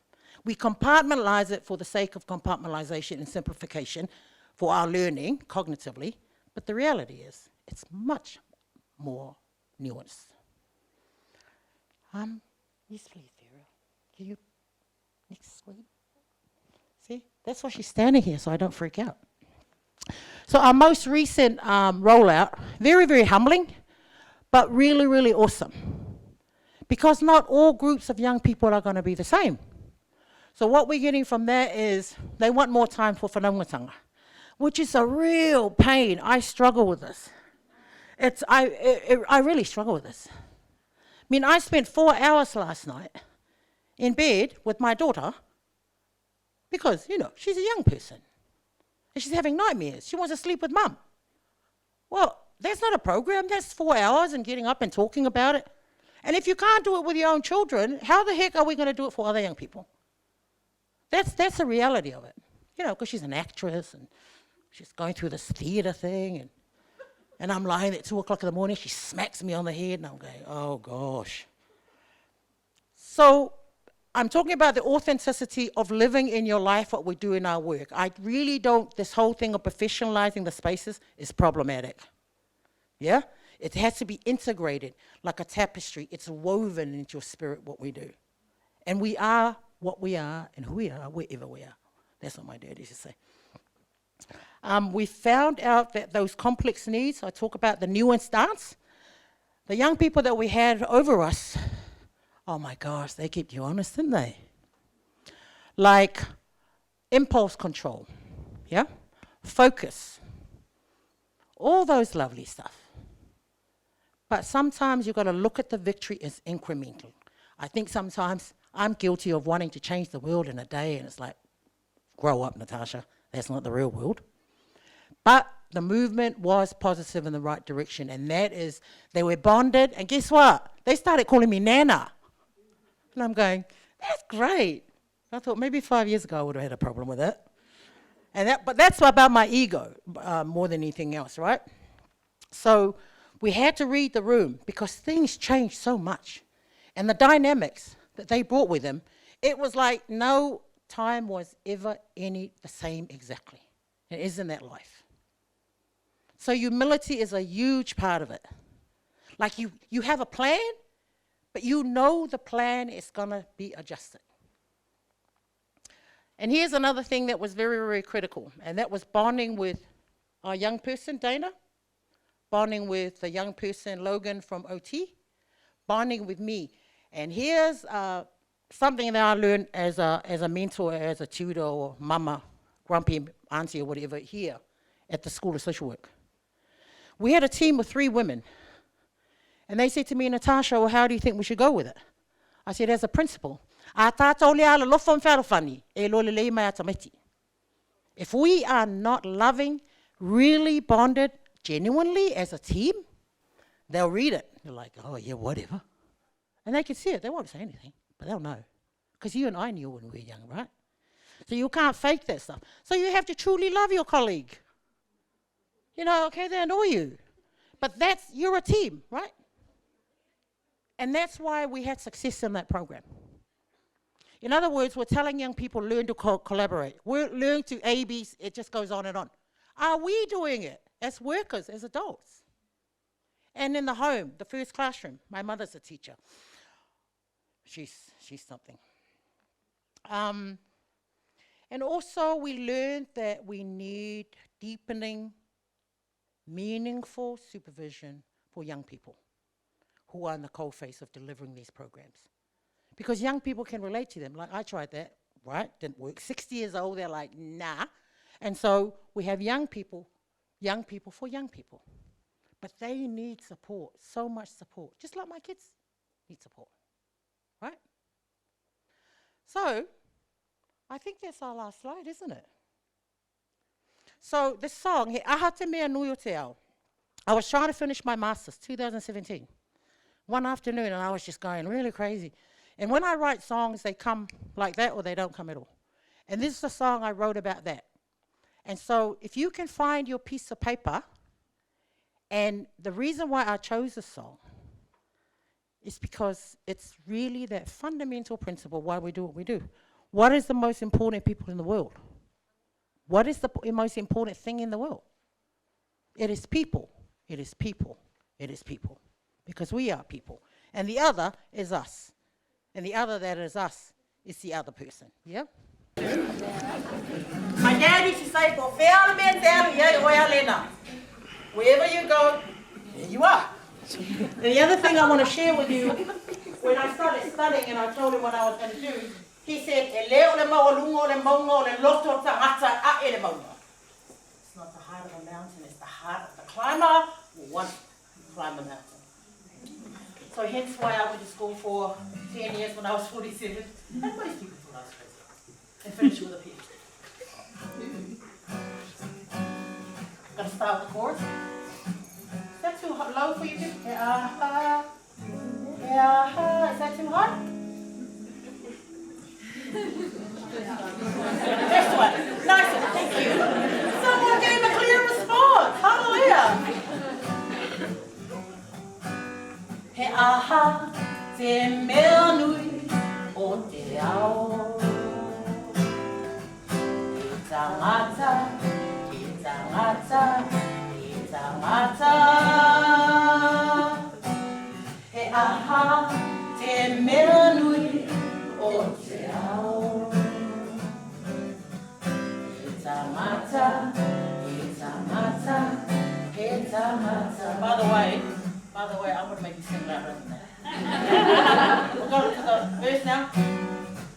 E tiro mai ngā tamariki kia tātou katoa kia tahu i tātou ki ngā mahi kia awhi mai o tātou whanau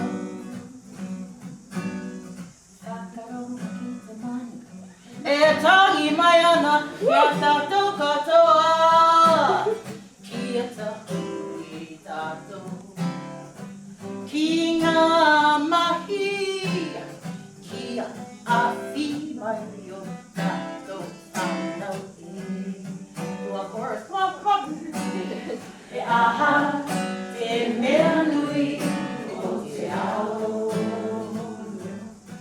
E tangata, e tangata, e tangata E aha te mea nui o te ao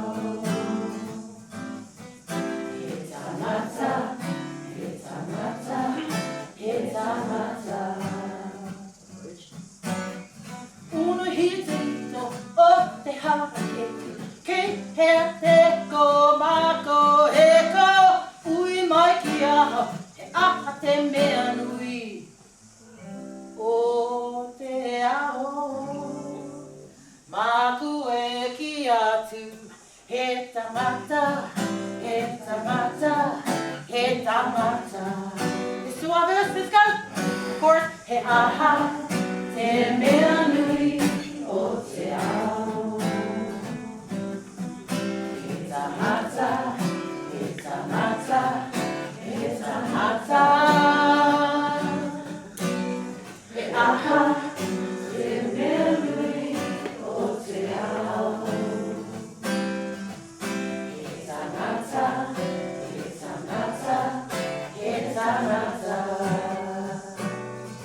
He tangata He tangata, he tangata, he tangata Last time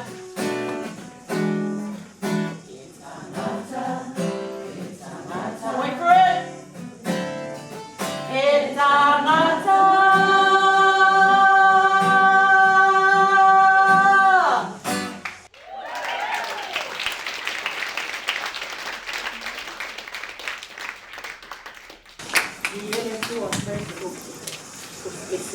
Kamanui atu le tua, so e awala ko po e ai mau. E aso e malosi ma le makusa. Ya, le manuia. Malo. So the floor is now open for any questions. Kia ora, my part is for Shelley. Is there anywhere where other youth organisations can access that attunement training? Not currently that I'm aware of. It is something that we're going to look with some further research, particularly once we've got that student voice to scale up. Yeah, I might have to come back to you on that one, not that I'm aware of. I'm just wondering about how to document information in an authentic way. And I know you spoke a little bit about you were doing audio rather than video recording, or how other people document their students' information without it kind of being like, here's a piece of paper, fill that out. I'm just finding that I've just taken over this program and that's what here, hand this out, and it's not working. We do a lot of scribing, and so we've got a lot of, so we do action research with 5 and 6-year-olds, and so we have 12 and 13-year-olds that sit beside the 5 and 6-year-old and record all their responses and what they say. So scribing's a big thing for us. We also use a lot of tech, so voice to type, audio, transcription, that kind of thing, and a lot of drawing. And somewhat making it an activity rather than, yeah. Well, thank you. Can I add my two cents on that one? I can probably just project. Ask a young person to make a TikTok video and they'll turn around like content in no time. And that has important meaning to it. Yeah, making it relevant. Thank you. Ours is similar to kind of what you described. We don't have sort of the younger people on board to help with that process, but yeah, a lot of talking, scribing on their behalf. But yeah, I kind of feel a similar similar issue with you, where there is a lot of writing, and I'd like to make that process more authentic at our school too. Yeah. Hands up again. So are you in the yellow? Thanks for this beautiful panel. That's really great to hear from everybody. My question is for Shelley as well. I really appreciate what you said about kind of creating space and self-care and that holistic view. With Crescendo, we practice that in a small kind of mentoring setting. And I'm not sure if other people can relate, but it's hard to create space and time in a group setting. And I just wondered if anybody could share, or you had some tips besides the training, how to create that, because it is so important to creating that. Do you mean that space for yourself in terms of your own regulation, or sorry? I think just more, it seemed a lot of the research might have been on that kind of, I wondered if it was more on the one-on-one setting that you were speaking of, and how you can create more space and time for yourself and for the rangatahi or somebody who you're working with in a group setting rather than just one-on-one. Yeah, so my study was a one-to-one thing, because we have the luxury of working with our students in that format, which I know is not the case in most schools or in most youth work settings. I think creating that space prior to going into a group session is really important. So taking, even if it's just a few minutes, to do some breathing exercises or do something where you can really centre yourself before going into those spaces so you can be present is really important. And I think just having that heightened awareness for ourselves around that emotional space, and it's not something you learn instantly, and as I say, I'm kind of quite new to this because it was never something that was taught, and so I think it's something that with practice gets easier to notice when you're feeling a little heightened or triggered. And so just kind of even taking a few minutes away and then coming back. It's definitely an ongoing process for me. Does anyone else have anything to add to that? Sweet, back to the floor. Oh, yes, you in the back. Yeah, kia ora koutou everyone. Allow me to stand if that's okay. I'm literally shaking and I have goosebumps because I've been on edge since this session started in the morning. I'm honestly impressed by all the work that you guys are doing, and my heart goes out to any youth worker in the room, because youth work is a calling. It's not just something you wake up today and said, oh yeah, let me try this youth work thing, let's see where it goes. And I've had a privilege to see some of the work that Dana and Natasha have done. Honestly, amazing stuff that you're doing, grow, and appreciate you all. My question goes to Michaela. I work with young people back home in Kenya, Nairobi, and mostly young people in the informal settlements. And youth leadership, honestly, everything that you spoke about is what I dream to be put on my tombstone when I die, because that's all that we're pouring our hearts and our lives to. I'm wondering how we build and strengthen, thinking about intergenerational decision making. How do we? The biggest issue I see is mistrust between young people and the elder generation. Always looking down on young people, always making it about age, always making it about negative aspect, not seeing them as a whole person. How do we build and that trust and confidence in youth leadership? For me, it's the key to so many of the problems that we face today in our world, but how do we build confidence and trust in youth leadership? And again, thank you so much for this. Oh, this is such a big question, so I'll do my best to kind of, share my top thoughts on it. I think that building that trust in between has to happen quite organically. But equally, there's that persistent narrative that exists in our sector, for young people, that they are a problem to be solved instead of this amazing, the potency that we hear in this room, right? We're all on the inside. We know that young people already have.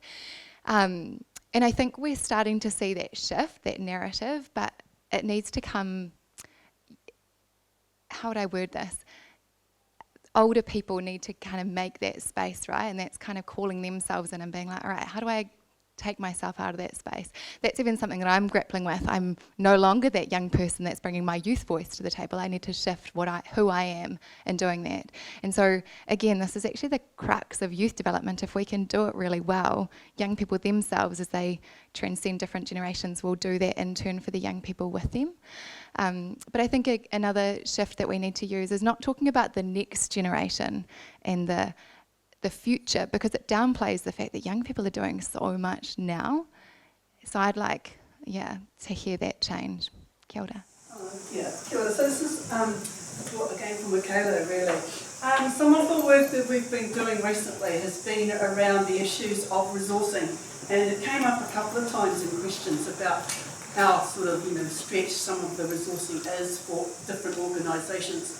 So I'm quite interested, and you mentioned a couple of times in your speech, you mentioned a couple of times where there were alternatives to putia, alternatives to money, in terms of resourcing young people in the development of their leadership skills or in development of governance type skills. So I'm just wondering if you have overseas seen other examples of the ways in which resourcing can be bigger than just money. Money is important, but is there other ways in which we can resource and help young people to take over the leadership roles that we've just been talking about? So the example you mentioned was somebody over a coffee having a sort of a discussion, pre-meeting discussion, which I think is a great idea. I just wondered if there was any other examples. Kia ora, Joy, that's an excellent question. One of the international examples that kind of comes to mind is the Prince's Trust, and you'll know that there's a organisation here as well, but I met with them in Birmingham actually, and they were just a couple of days out from having wrapped up the Birmingham Commonwealth Games at the time. And so when I saw this team member, his name was Pritpal Serge, and he was like on this high of wrapping up such an amazing event. But he was, his role within that was like the youth development lead. I can't remember the exact name of his title. But what they'd done was through the games, they'd recognised that the Commonwealth Games themselves generate all these amazing opportunities for young people to get, for example, work experience or training or employment opportunities, and then that scaffolds positive youth development in practice. So it's not necessarily putia for them, but it's that foot in the door, it's that opportunity to go and try something out, to create connections, all those kind of things. So that's probably the first thing that comes to mind. But again, we need to just see this systems shift in how we fund and create capacity in this sector and in the non-profit world at large. Abby, talk to us. You're 21. What are the things that encourage you to be involved? We don't pay you a lot. We're hoping to take it to America later this year, but what are the things that motivate you? For me, initially, it was always about making that impact. I wanted to create a difference for other young people, and it was always the opportunities that I've gained through Sticks and Stones have been that. The conversations that I've had with other young people, I myself have learned so much, opened my eyes to a new perspective, and it's just, that's, I think, the biggest learning for me, and I think I've also encouraged other people to look at things that they might want to be involved in that's bigger than themselves, and I'd like to think that they have gone on and done that and had some pretty cool experiences themselves. So yeah, for me, definitely it's having that exposure to new things and new opportunities. Can you tell them about the RA program that wasn't something we provided for Abby, but that you provided for us? So when I was still at university, I was a residential assistant at one of the Hall of Residences in Dunedin, and I noticed that we go through this massive training program at the start of the year around what to do in all these different situations. They never really focused on some of the interpersonal conflicts, bullying situations that can happen at a tertiary level. We get so much of this focus on what happens in primary schools and high schools, and then you kind of become an adult and it's like, what now? Like, the conflicts are still happening. So I decided that I wanted to really run this program and develop it with other RAs and their input, just to try and create some resources to support people in the same situation who are dealing with particularly first year students, and how to facilitate that. So also a project that we're currently working on, not fully finished yet, but really excited to see where it comes. This is for Shelley. So you said for the student to transition back to, was it normal schooling? Sorry, is that what you...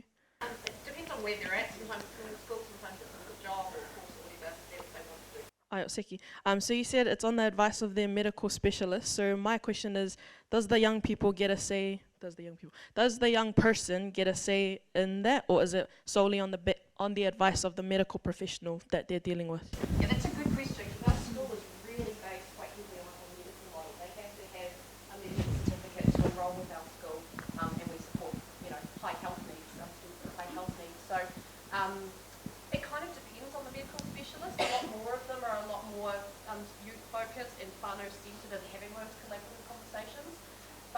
in any profession, you get a real mix of people who are prepared to do that and those who prescribe to the more traditional approaches. But I think increasingly, because those older, more traditional methods just don't work, you can't just tell people what to do, they're not going to do it. I think increasingly there is more of a collaborative focus and more promotion of that autonomy of the individual. Seki, thanks. With your attunement thing that you're talking about, my question is, how do you practice attunement without being fake with the student? Yeah. So for me, it comes down to having a genuine care for the student. Like I genuinely care about all my students, and that forms the basis from which I operate, from which I communicate. And the framework of the attuning and the fan training and the processes, that kind of just gave me a framework to pin it to, like a process to follow. But I think you have to start from a place of wanting to genuinely connect with the young person. Sweet. And then with your project or study or research that you've done, how did you select the teachers for the project? Was it like come volunteer, or was it like put a call out? Yeah, how did you select the teachers? Yeah, it was volunteer. I don't know how many of you are in education or in schools, but when you try to make teachers do stuff, or I guess anyone, they don't like it. So, it was very much sign up if this is something that interests you. And so it was kind of a group of like-minded teachers who had that real interest in a pastoral and relational focus. And it was great because then I'd go and talk about it with colleagues who then developed an interest in it, kind of get a flow on people in that way. But yeah, I think trying to make people do anything with that is really important. Just my last question for you is, what does the N stand for in your, because you said facilitating attuned interactions, so it's not FAI, it's FAN. What is it? Stanford and Eva, not of my design either, I just like to So yeah, facilitating attuned, and I think because I didn't show the actual visual copyright from the original designers, but it looks like a fan, so I think they really tried to force the acronym to the visual. Interactions with an sound. Apologies for the confusion around that. Sweet. Thanks, Shelley. My next questions are for Carla and Avi. How did you make sure you weren't being tokenistic with the young people you had on your boards / in your surveys? So when I was 16, an application came out just for any young people who wanted to be involved in the board, as well as adults, I guess, as well, youth adjacent. So I just applied like any normal person would, and the applications are looked at the same way that any other board would. No discrimination, nothing. And I joined the board, and there was other young people on there as well. I feel that the environment that we're on is a really authentic process. At first it's daunting being in a room with some lawyers and people who talk with big words, and it can be difficult, but I had the support from people like Carla, and the other adults on the board were really encouraging. They're on that board of a youth-led bullying prevention organisation for a reason. They care about youth, they care about supporting us. And I've had, 4 or 5 years now with those people providing that support to me. I've learned so much from them, but I'd like to think that they've probably learned just as much from us as well. It does not feel like we're there at all to tick a box. We're constantly asked what our opinions are, and the way that we see the organisation moving forward. So Carla, you said you guys partner with academic bodies. So my question is, since you guys are a bullying prevention organisation, how do you reach out to those who haven't taken the tertiary pathway, academic pathway, who have dropped out of school because of the bullying? Yeah, how do you guys engage with them? Yeah, so we love working with people. We truly believe in collaboration. So organisations like Mana Rangatahi, which provide pathways for 18 to 25-year-olds out of Otipoti to create their own journey, which may or may not involve anything to do with study. We're also really passionate about youth justice. So I've worked alongside some really incredible people. Des comes to mind from Youth Justice to be able to identify how that can be accessed. We also work with homeschool kids, and we've provided opportunities in holiday times for students who aren't engaged in school or homeschooled. And then one of our big goals, one of our facilitators is care experienced, and so we've been building a partnership with Voice, so how we can do that. So we are still learning, we always learn. But we like to work with people with authentic and lived experience rather than speaking on behalf of them. So with organisations that know what it's like and have the expertise to help us, that we can bring ours to the room and then help them through. Sorry, my last question is just, how did you incorporate diversity into your research? So Māori, Pacific, other non-Caucasian people into your... Yeah, I have to be really frank with you, Central Otago is pretty white. Our Māori and Pacifica population is less than 12%. But we also got support from universities around ethics in terms of how we were asking ethnicity questions, gender questions as well. And then what we also did was try to make sure that our young people were always representative of the area. So unfortunately in Central Otago that is pretty white, like I'm not going to lie. But we also have young people who've been involved in our programs from really diverse backgrounds, from Sudanese to whether they're Pacifica or, from Singapore or from Bangladesh. So we just try and ensure that we always have representative young people who haven't been shoulder tapped because of their ethnicity or their experience, which we see happen a lot. The one young person at Abbey's High School who wore a hijab was asked to be on everything because she was visibly Muslim. So we try and avoid that opt-in, volunteer experience and representative of the young people in the area. Awesome. Sorry to cut our question time short, but the kai is a cooking and I'm very hungry, as I assume most of you are as well.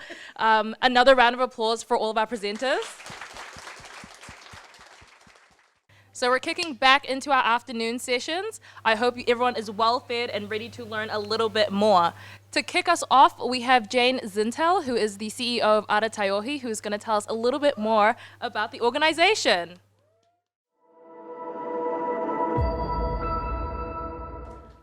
Aio ki te rangi, aio ki te whenua, aio ki ngā tangata o te ao. Tihei, mauri ora, ngā mihi nui kia koutou katoa. This is really cool. Like a number of our other presenters, I just want to acknowledge the tension that we feel internally with whānau who are affected so devastatingly, but also the goodness that can happen when people get together around a kaupapa like the one that we share. Little bit about Arataiohi. So as was mentioned, ko Jane Zintel tōku ingoa. I use she, her pronouns, and I have the privilege of leading and serving Arataiohi, the peak body for youth development in Aotearoa. Hopefully most of you all know about us, but we wanted to take 2.5 minutes now just to give you a little bit of an overview. We're a membership organisation and all our members work with rangatahi. So if you don't know about us, please check out our website, arataiohi.org.nz, because our role is to advocate for the really important work you're doing for our sector on the ground, but also that capability stuff. Yeah. So how can we make sure that the resources are there for our sector to keep doing the amazing mahi that you're doing on the ground? Rather than talk about everything we're doing, I thought I would highlight a few key kaupapa for you, and they've really resonated as the morning has gone through. So ngā mihi, somebody suggested were there some funders in the room, so ngā mihi kia koe Mel from Te Whatu Ora, who is the primary funder with the Ministry of Youth Development and Sport NZ for Youth Week 2023. When she gets me the contract on Monday. So Youth Week 2023 is supported by what used to be the Health Promotion Agency, Te Herenga Hora, as well as MYD and Sport NZ. We were talking about leaders of today and the mahi, the stuff that's happening for our young people now. The theme for Youth Week this year is exactly that. Yeah, so it's leaders of tomorrow, kau, rangatira I tēnei rā. They are leaders now. So this year for Youth Week, as always, we have our grants, so you can apply for up to $1,000 to support rangatahi to run events in their different spaces. They go live on Monday, so please keep your eyes open for that. The other thing I was just really wanting to highlight, Youth Week for us is a festival of events and a chance to celebrate the amazingness of young people. It's also a campaign around celebrating our young people and trying to shift the narrative. One of our speakers was talking about the mistrust that there can exist intergenerationally. We want to shift the narrative that exists for young people in Aotearoa, and Youth Week provides an opportunity for us to do that together. So please think about doing Youth Week events.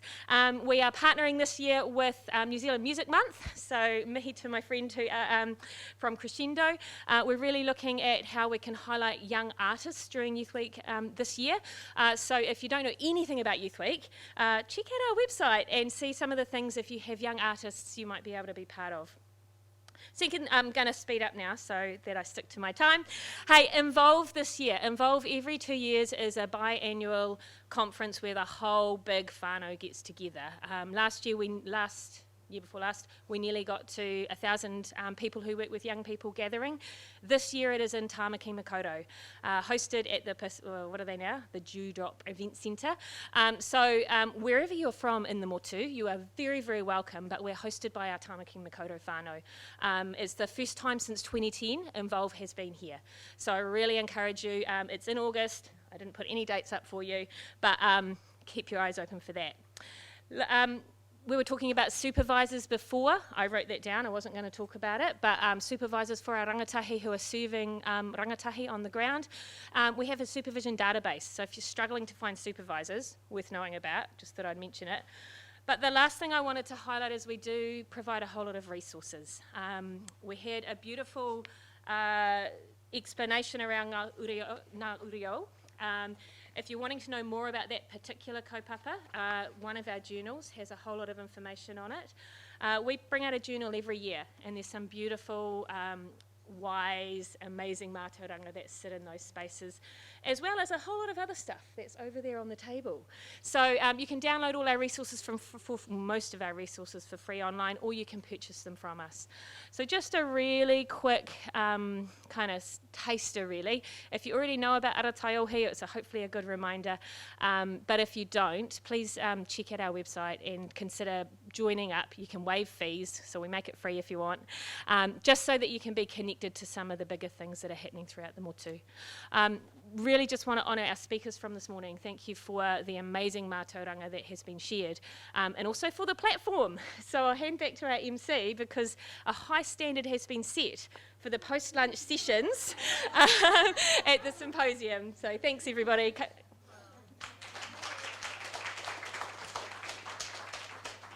Fantastic. So like Jane said, we're going to kick off into our afternoon session. So we're going to have 3 more presentations, and already just from the description, they're delicious and it's going to be excellent. So right now, our first presentation will be delivered by Jane and Dr. Jackie. I know 2 Janes, we are so lucky, who will introduce us to PATH, a relationship-based practice framework, and how it will change how we work with young people.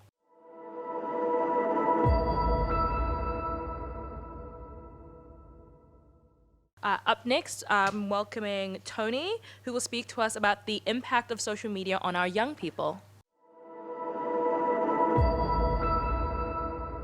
Ali amatalo utamai whaasol nei tu lale aso mōmona si ilewi inga mare whawhataile tatoli whaolo mo nei awanoa matangofie o mawhaine tato wheruai mārole soifua manuia ma le langi mama.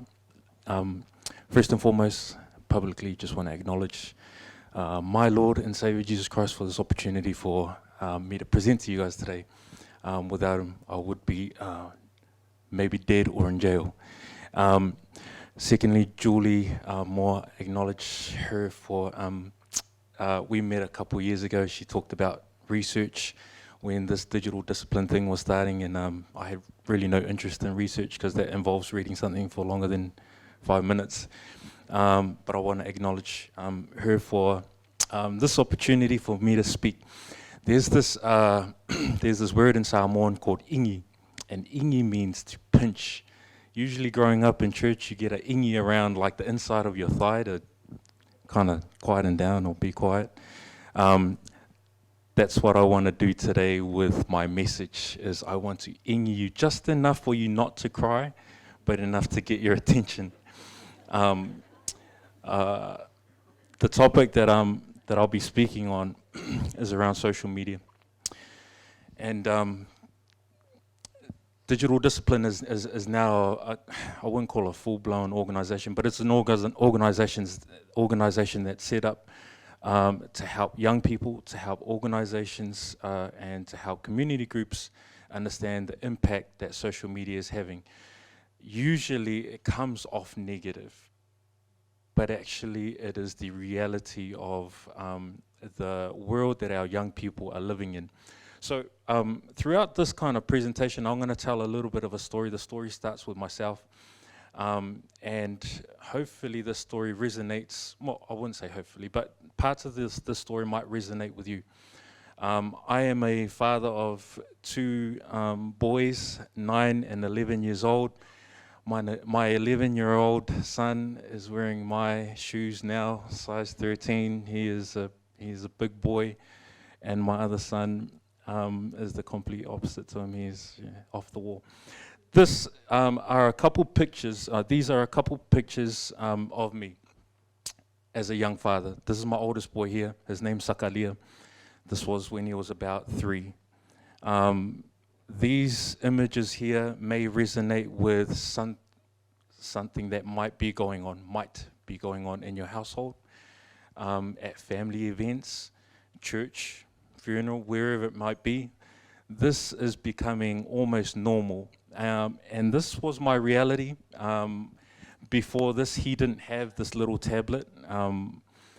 He was playing on my phone, and that got a little bit annoying, so I got him his own tablet so he could play on it. I was clocking up 4, 5, maybe even 6 hours on this device. This one over here, this picture over here, is a couple years later, same boy. This was at a family reunion overseas, and some of the people in this photo I hadn't seen for almost a decade, but here is Tony finding time to be on social media.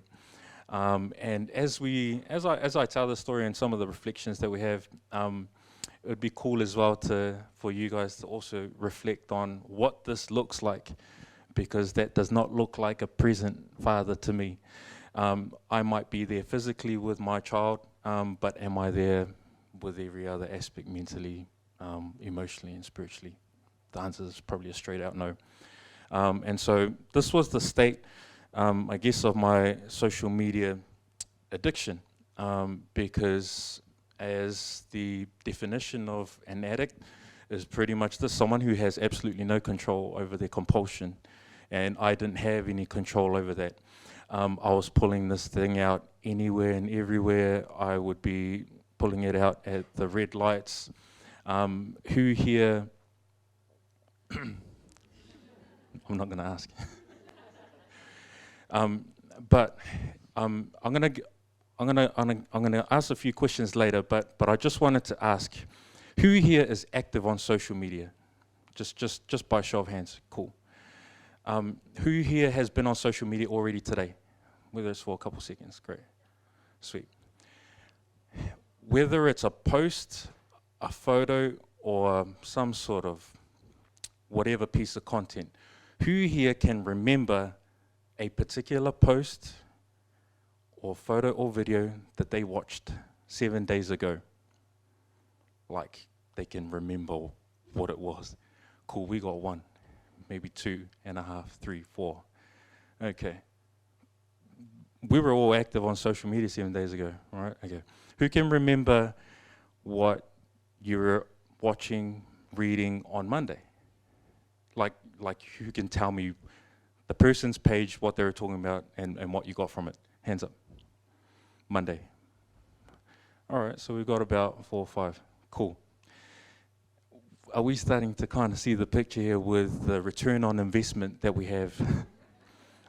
Because if we can't remember what we were digesting 7 days ago, which is sometimes a couple hours a day, then this compiles. This in turn goes into weeks, months, years of being active in something that you're giving X amount of hours to. That what are you getting back in return?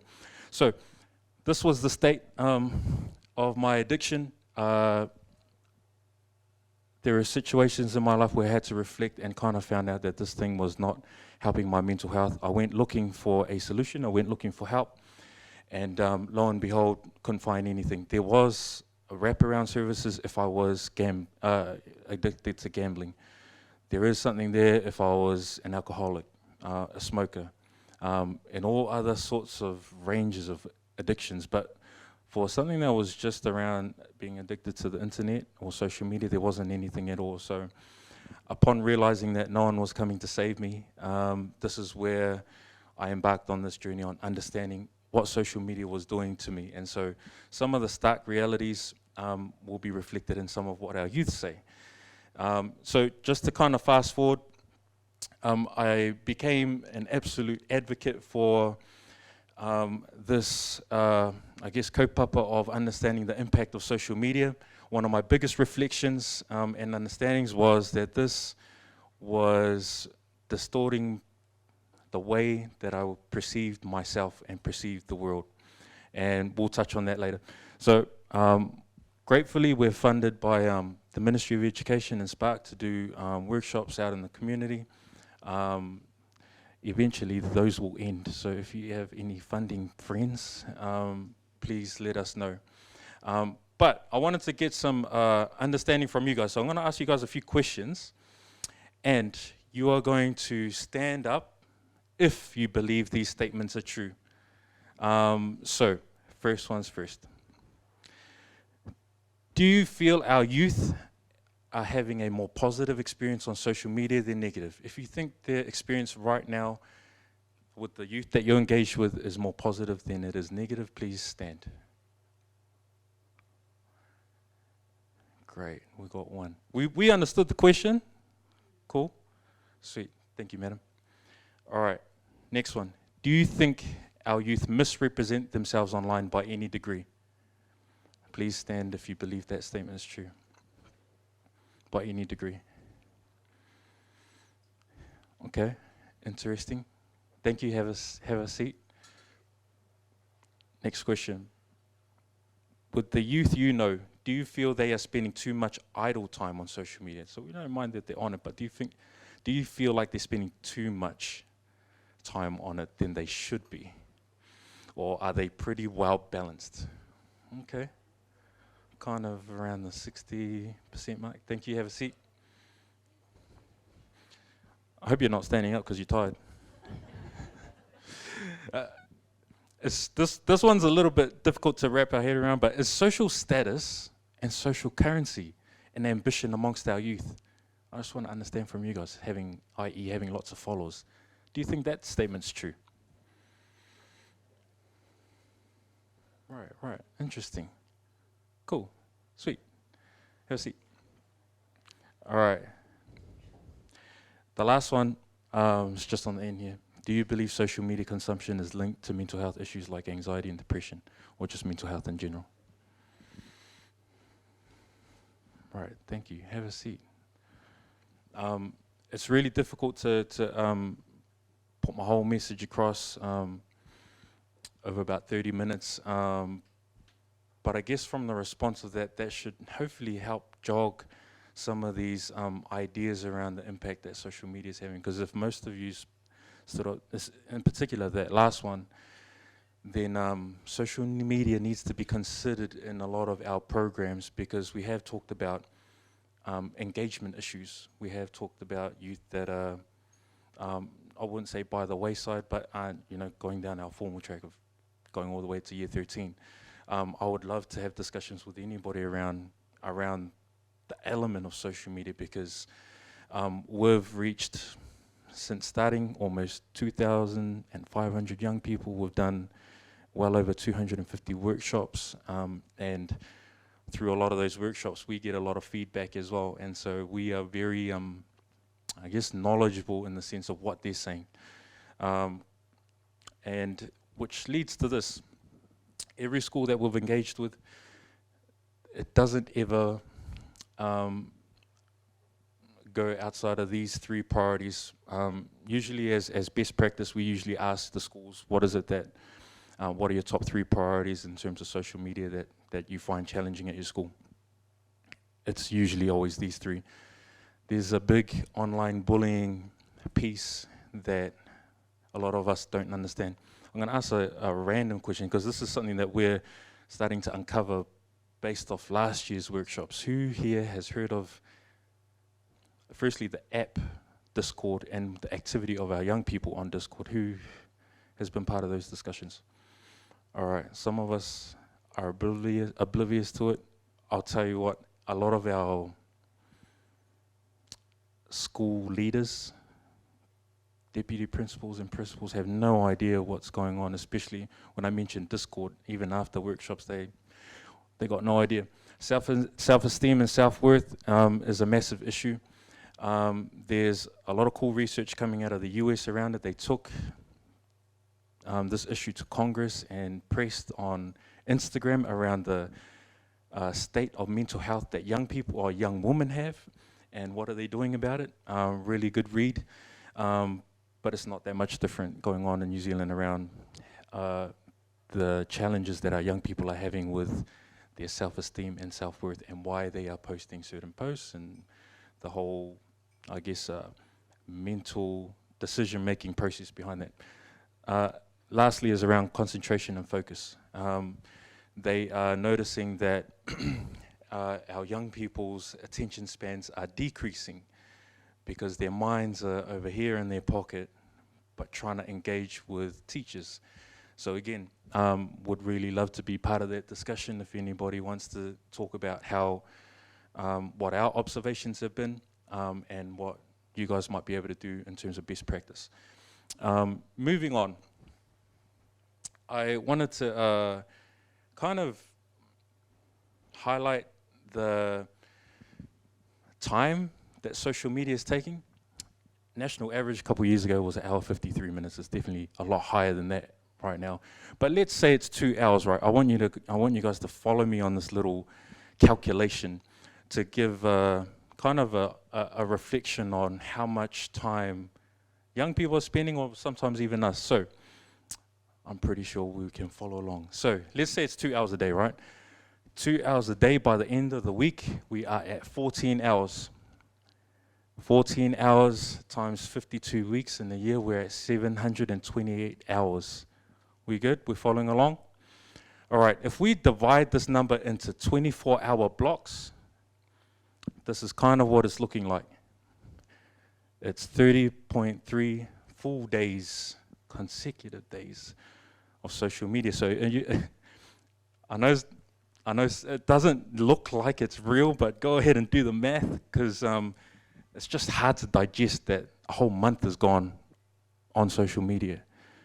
That's 2 hours though. You imagine if it's 4. Go ahead and pick one of the months later on in the year and cross 2 out and just tell your family and friends I'm on social media those 2 months. It's pretty much what it is seeming like. I am going to put up a couple pictures of some workshops that we done last year, and this is the reality.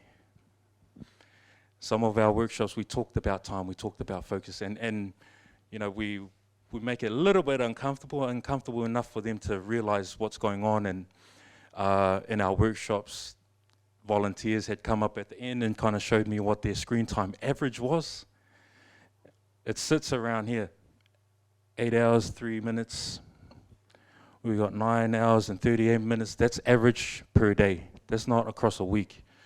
The most interesting one, and this isn't the worst, but we got one here for one day, one particular day, this individual. And look, I'm not trying to make our youth sound bad. This is not their issue.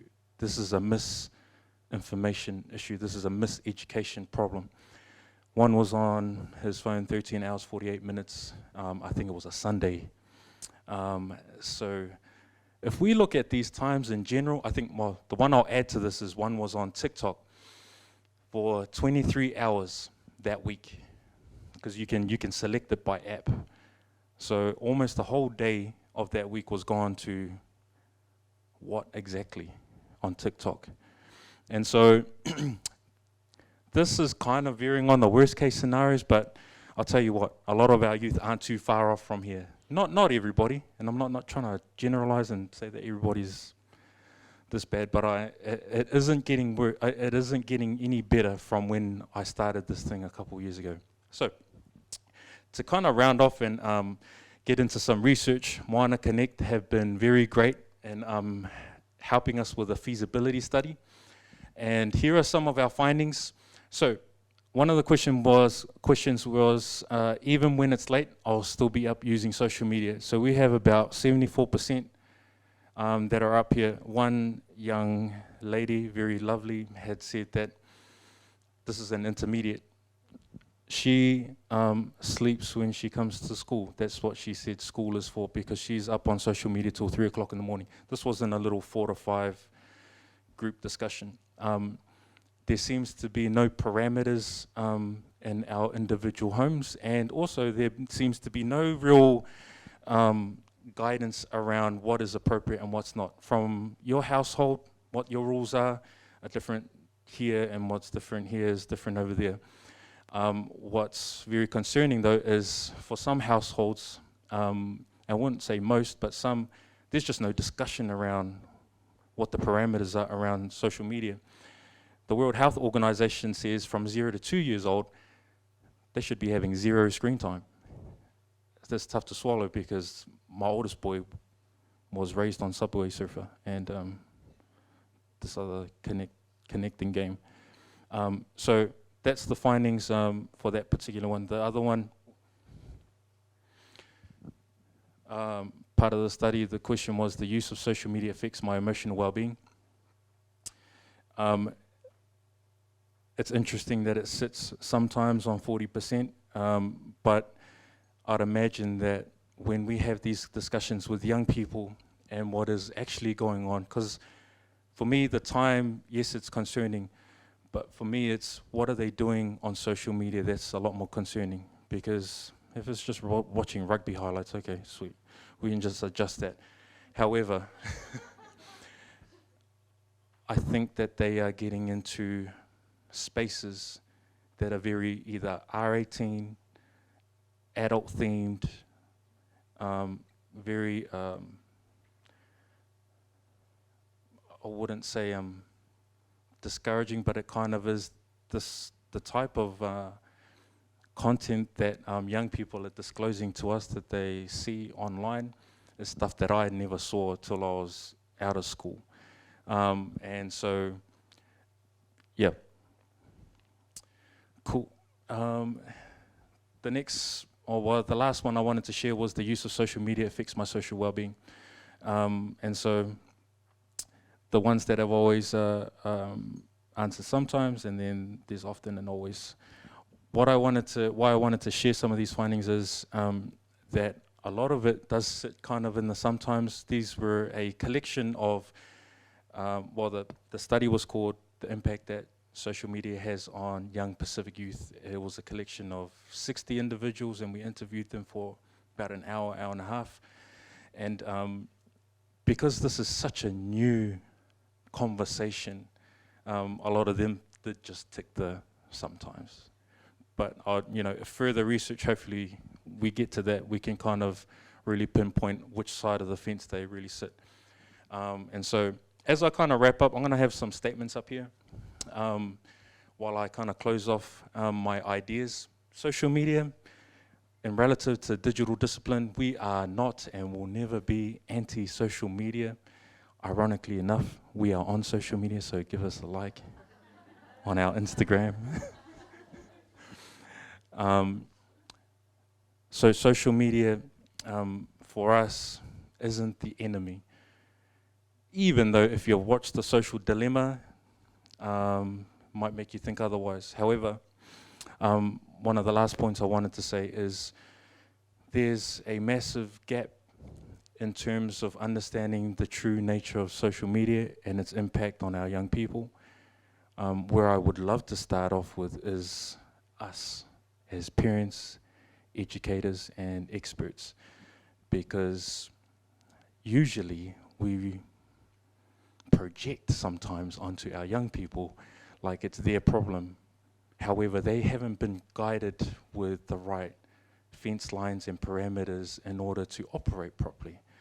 So just like when I was little or younger in my youth, when there was a hole in some of my parents' rules, I bolted. I was out, I was gone.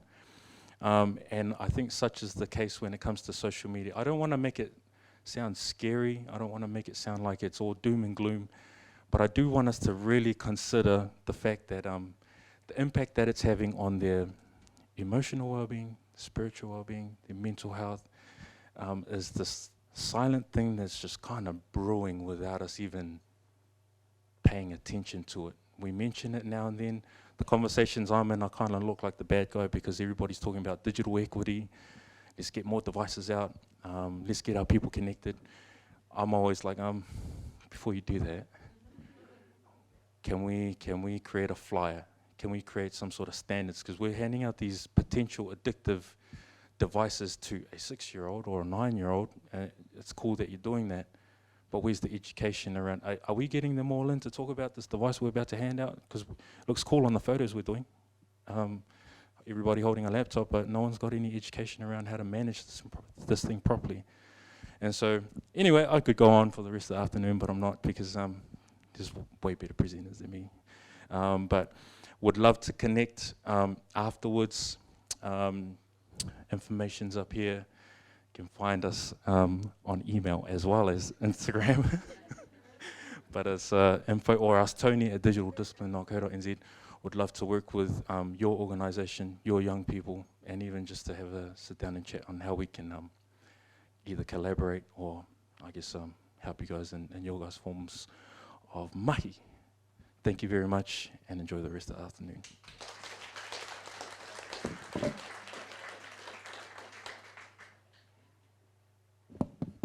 I think y'all will agree with me when I say that was very much a call in on digital habits and how I behave online. I know for me, screen time's looking way up these days, so I always appreciate that call in about digital discipline and what it means to really be online in a safe, but also in a meaningful way. Oh, no, that was a phenomenal presentation. And one thing that I'm just reflecting on from the presentations that we've had is that I just wish more young people were here to listen to them. I was reflecting during the break that if I knew the content, I would have definitely invited my entire mailing list so they could come and listen, because so often we feel like we're talking to ourselves and talking to a void, and I think it would have been really reassuring and validating to know that there are so many professionals out there who think what we think and who are making the changes with the spheres of influence that they have. Yeah, but just a little whakaaro from me. And to our final speaker, we have, sorry. Our final speaker of the day, I know, very exciting. We're close to the end, guys. We're making our way through. We have Julie, and she is going to reflect just a little bit more about the findings from a Project K community case study and inform us on the importance of young people's belief in their own capacity to create positive change. So my project, Project K Community, I actually over 2020 and 2021, I did 2 projects where I talked to over 44 young people. And these were young people who've been identified by others as being disengaged, by their parents and by teachers and by people in the community. The one I'm actually going to focus on today, though, is Project K. So these were 2 new projects, Project K and Career Navigator. They were not 2 new programs, but for the first time, these programs were putting to the community. So instead of being school-based, we were selecting young people from the community. So I was in this right from the start, right from the day when we said, how are we going to select these young people? And I used a theory of change approach to doing this. So I actually was involved watching, observing, collecting data, talking to everyone involved. I was involved from the beginning at the point where with Project K we got the community together, described the program and said, what young people do you have that you think will benefit from this program? And they described the young program, the young children to us. They described the young children who would benefit, or the young people. And they said, if you, they gave us a description, and I went back to the literature, and it seemed to fit perfectly this idea in the literature of silently disengaged youth. So I took the description and I went back to the community and said, do you think this is who you're talking about? And they said, that's exactly who we're talking about. So the young people came on board. I was involved in watching them get ready for the program and start the program. And what I was curious about was, actually, do these young people that finally got selected, did they fit that description? And if so, why? And what can we learn about them? So it was a large evaluation where I was involved at every step of the way. And then what I learned, as I learned it, I fed it back into the program in real time. So worked a long time with these young people. What I did eventually is, so it was a mixed method, so I did collect questionnaires at the beginning and at the end. But I also did a lot of interviews. So to start with, I talked to their parents, and as they went off on the wilderness, so sorry, I haven't briefly described, I'm assuming you know what Project K is, but so Project K has 3 parts to it. The first part is a wilderness adventure. So for 3 weeks, they're out being really challenged physically, 3 weeks, as well as socially. The second part, they bring it back into the community. So all their learnings are done, for example, with the community project, but just bringing back that newfound confidence into their community. And then the third part is mentoring. So it can be 6 months or 12 months of mentoring from adult volunteers in the community. So the first part was the wilderness adventure.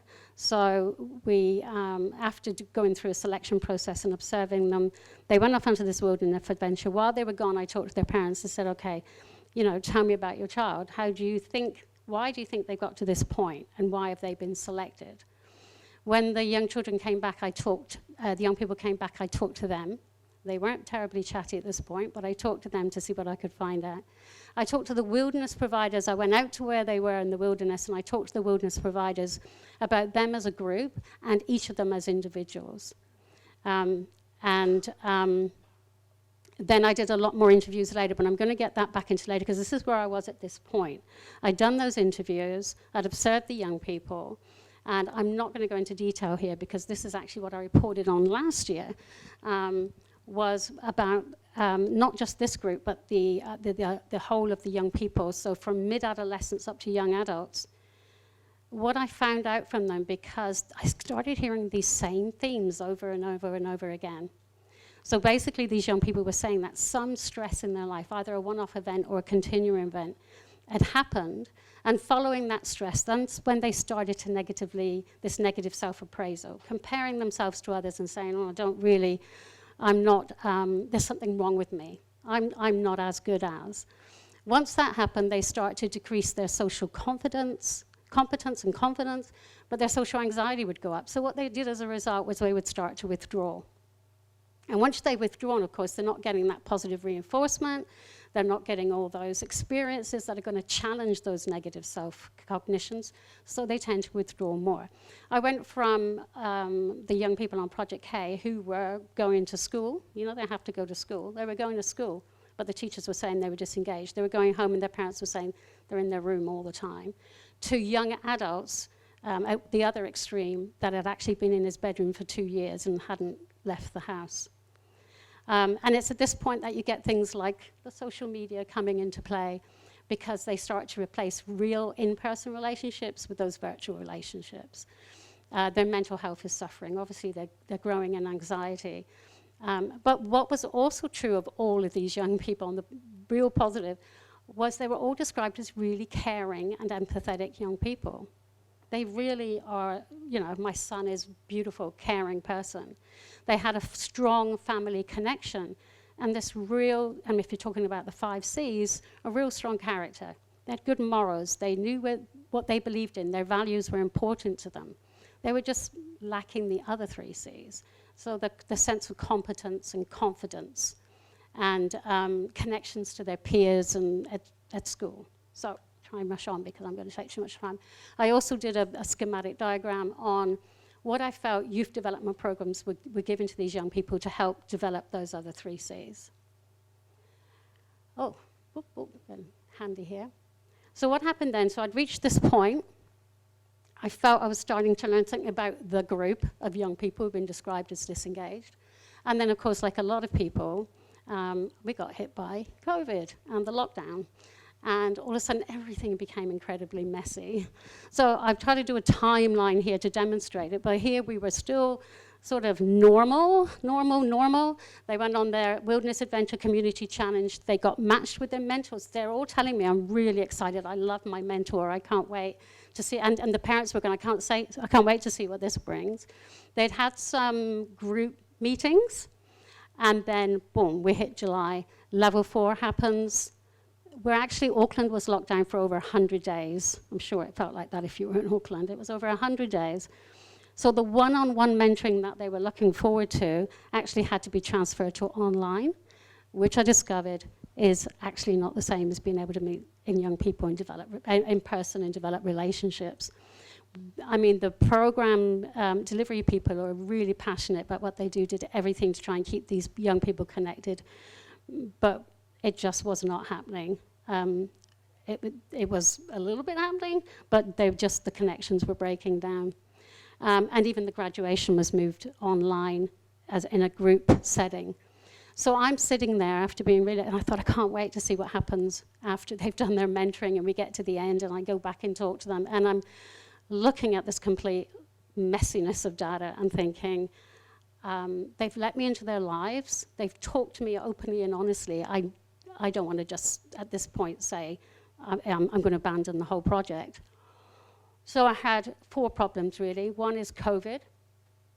So what was COVID doing to these young people? These were people who had been recognized as being disengaged. We were encouraging them to engage, and then we're saying go and socially isolate.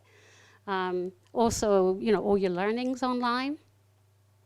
We know from research that a lot of people, their health was affected, their mental health, their life satisfaction, their happiness. So this has now come into the mix. Trying to remember all the things I'm thinking. The second point was they just come back from wilderness. So there's this whole re-entry process. They've got all these new skills, this new confidence. Where are they going to practice it? How is it going to be reinforced? How are they going to keep this learning going? And also we did have a PhD student who did some research on this, a wonderful piece of research. And there's this point where re-entry failure can happen at any time. And you're just losing all those gains. The third point was, well, they just didn't have a complete program experience. What am I going to measure at the end? There was a whole lot of things that just didn't happen for them. And then fourth, of course, was my own data collection. We tried everything to get hold of as many people as we could. People were busy. They were dealing with whatever this brought. They had their work, managed isolation. A lot of people were working in managed isolation, had no time whatsoever. So we persevered a lot, and we did get a good chunk of data, but it was over a huge space of time. For about 8 months, we were still collecting data. So I ended up with a complete messy data set, and I was thinking, okay, what am I going to do with this? What am I going to do with this for the young people who've given me so much, and their families? They were really open and generous in their time with talking to me. So what I did do was decide to move it into a sort of case study approach. So I had 4 or 5 really good total data sets. And I know there's limitations on this. This is definitely introducing a bit of bias, and I'm hoping to address that later. But for this one point, what I did was expand it even further. So I then went back and spoke to their parents again. I spoke to the mentors. I spoke to their teachers or deans if I could get a hold of them. And then finally, I had a really good one-on-one conversation with the young person themselves. I went back to the records. So we've now got all sorts of forms of data collection that I can use. I went back to the original referral form to look at why they were referred to the program. There were my observations of the young people and their families. There was quantitative data that I collected pre and post program, and there was all these interviews. So I thought I was in a good place to make a case study of the young people that I could collect data for. So I've done one case study so far, but I learned such a lot from it that I wanted to share that one with you in the time that I've got left. I really focused on why were they referred to the program, what were the key events for them, and how did it impact them in their everyday life when they returned. So to start with, looking at so for this particular person, I've called him Dylan. It's a pseudonym to protect his privacy. But this was just sort of briefly a difference in his score pre to post. And I took a look at that first. I actually got more information looking at each individual student in this context than just trying to look at a whole, the data for 12. It was meaningless. But I realized when I looked at the data for the individual that it started to make sense. So at first I looked at this. So I'll tell you a little bit about Dylan. Dylan was, or is, lovely, lovely young man. He's shorter than average for his age and heavier. He's a really heavy build. He has these sort of really struggles physically to do physical challenges. And I remember watching him when he was in the induction with the other boys, and the other boys were really physical, and he was sort of stood back a little bit and watching, and I remember thinking, what courage what courage to put his hand up for this. This is clearly a highly physical, you know, see here, place that he's going to be thrown into. But when it came to his quantitative, it wasn't that he wasn't satisfied with himself or his friends. The biggest difference, as you can see, was school. So he starts quite high when it comes to this, but school, he starts really low, down at 1, and at the end, 3.4. There's a huge difference between how he rated himself. And I actually got to talk to Dylan 8 months post-program. So I also took a note of this, because at 8 months post-program, he'd had COVID lockdown, gone back to school, and had time to socialize with his peers and his teachers and do all those things. So just to put it in context.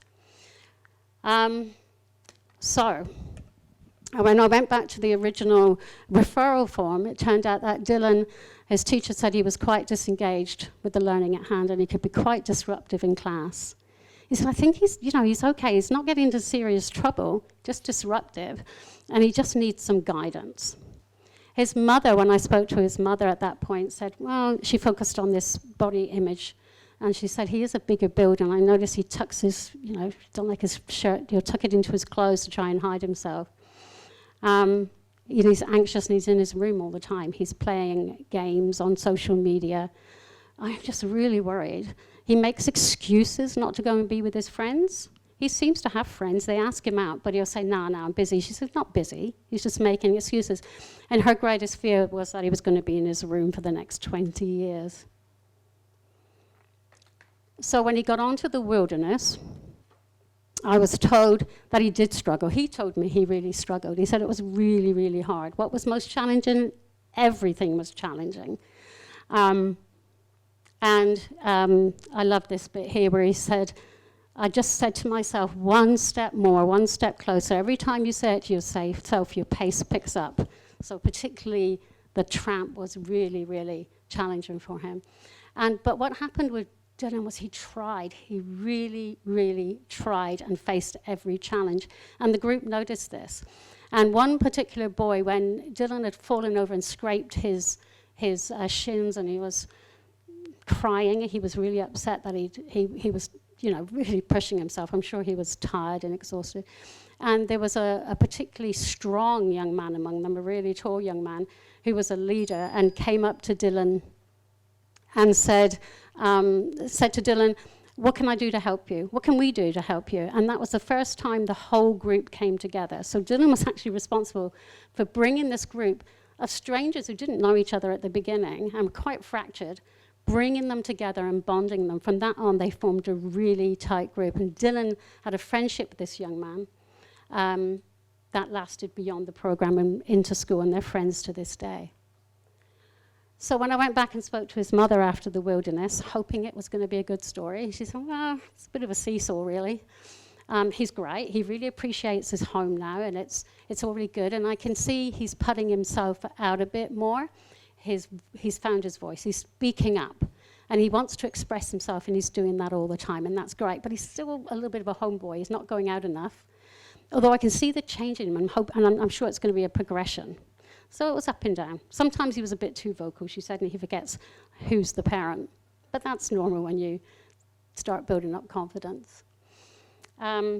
So I went back. So that's when we had the lockdown. I went back all those months later, hoping I was going to find good news, but having no idea what I was going to get. And his mother said to me, oh, he goes out every Friday night now. He's got friends. Actually, he's going out tonight. He's really found his voice. He's very good at mechanical engineering, Dylan. That's his strength. And she said he's using that to be like a leader among his friends. They'll come to him for advice. And she thinks he got the leadership while he was on the island.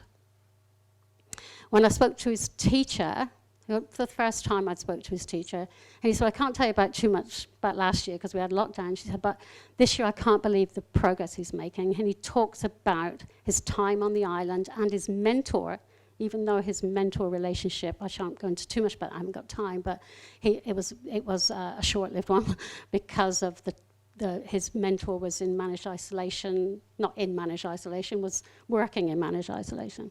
But he said, this year I can't believe he's on track to pass level 1. And before he went away, he said, there's no way I would have believed that was possible. What really stood out to me, though, and this goes to some of the other talks we've had before about young people seeking help, which I thought was so interesting, because it was one of the things that stood out, was they said because he's found his voice, he started to ask for help. So whereas he used to really struggle, and he would get frustrated and angry, now he just says, hey, I'm struggling. It's not going well. What can I do? And his mother said the same. She said, he is so vocal. He's just changed so much. So it was this help-seeking behavior. So what did all this mean? So finally, I managed to get Dylan in an interview, and he was my final interview. So I thought I had it sussed, right? Big boy, body image problems, not very physical, just needed his confidence building. Then I spoke to Dylan, and the first thing Dylan said to me, and he was more vocal, I got a lot more out of him in this conversation. The first thing he said to me was, I'm dyslexic. Nobody had mentioned that to me. And all the time, nobody had mentioned to me that he was dyslexic. I find school really hard, but finally, they've given me a bit of help, finally. Project K made me work harder for things before. He said he's doing level 2 now. He said, I had it all sussed out. When I did level 1, I was old enough, I was going to leave school. And if I had done that, I would have messed up my whole life, because I needed level 2 to get my apprenticeship. And also now he's going out without, which I think is lovely, without being scared or anything. I feel different. And his very last words were to me, I can do this and I can probably do anything. If you want to go and climb the tallest mountain in the world, go do it. So when I came away from this conversation, I went back to the quantitative data again, and it all started making so much more sense to me. So other people were observing Dylan's body image and the fact that he wasn't physical and thinking that could be a problem. But it wasn't a problem for Dylan. Look how high he scored himself at the beginning. He was quite satisfied with who he was. He was satisfied with his friends. He wasn't struggling to make friends. Where he was struggling with, where his disengagement was coming from, was with his dyslexia and learning at school. And as soon as he found his voice, as soon as he learned how to ask for help, then it shut up, and he started to become more satisfied with school and started connecting again, more higher resilience. You can see here is academic self-efficacy was the one that went up, and his help-seeking efficacy, straight line, increasing. So COVID might have given me a whole load of messy data, but quite honestly, it gave me a much greater insight into what was going on with Dylan. So we can't make any assumptions, is one lesson, but also what I think it brought home to me was that given the tools, the young people will use them where they need them. They know where they need help. They know what the issues are. And although, I mean, I have 4 more case studies that I have to write, but for every one of them, it's an individual story. So although we gave them the same opportunities to build their confidence and self-belief, each of them will use it in their own way, because they know themselves what it is they need. So that's me. Good timing? Thank you.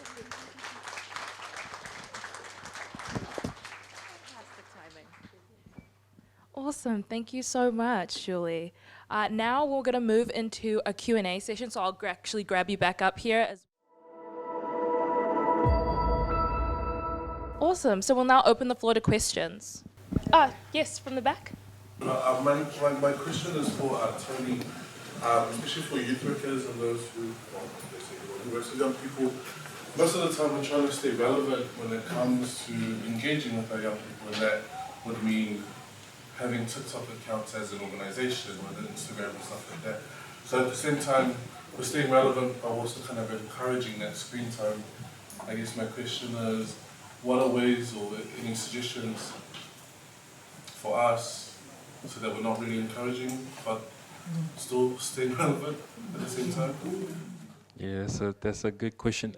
Social media is a massive double-edged sword. The same place that you go to promote your message, promote information is the same platform you can waste away a couple hours, right?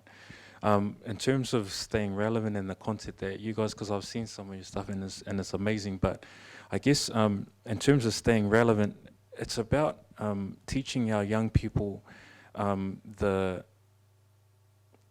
fact that social media is an absolute tool, and I don't mean that in a bad way, but it's a tool that they can use in order to voice their opinion, voice their message, and then within putting out a piece of content like that is making sure that whatever voice they have, the validation, the endorphins, the likes, the comments that come after that shouldn't build their character, because at the moment social media is really curating what they think they are worth in terms of self-value. So if they've put up something and it doesn't get as many likes as the last thing they've done, then they start to feel a little bit like, oh, maybe the lighting was wrong, or maybe my dance moves weren't as great as my last one, because the other one got reshared 50 times and 70 comments and, I don't know, 1,000 views, but this one over 2 days, only my auntie saw it, kind of thing. And so, yeah, it's just this balancing act, is making sure that they understand the purpose of it. And yeah, I guess my last point on that is, and this, I guess this is for everybody, is there's a real fine line with when it comes to social media, around it being either inspirational or entertainment. If you reflect back to the last motivational speech or content that you saw on social media, it gets you invigorated, it gets you motivated. But my question is, did you do anything about it? And that's the reflection we need to have on our content. Is yes, you might be putting it out as, or we might be consuming inspirational content, but I like inspirational movies too, but do I do anything about it? I'm not sure, probably not. So those are the questions we need to ask. I hope that answers it. Oh, yes. Kia ora, Tony. I have another question for you. And amazing speeches across the board, thank you so much. I really felt that pinch you gave me. And I was really curious, when you have spoken with young people through your workshops, what have they then decided to change once they've had that realisation of what they're consuming, and what have you seen them do from? Yeah, cool.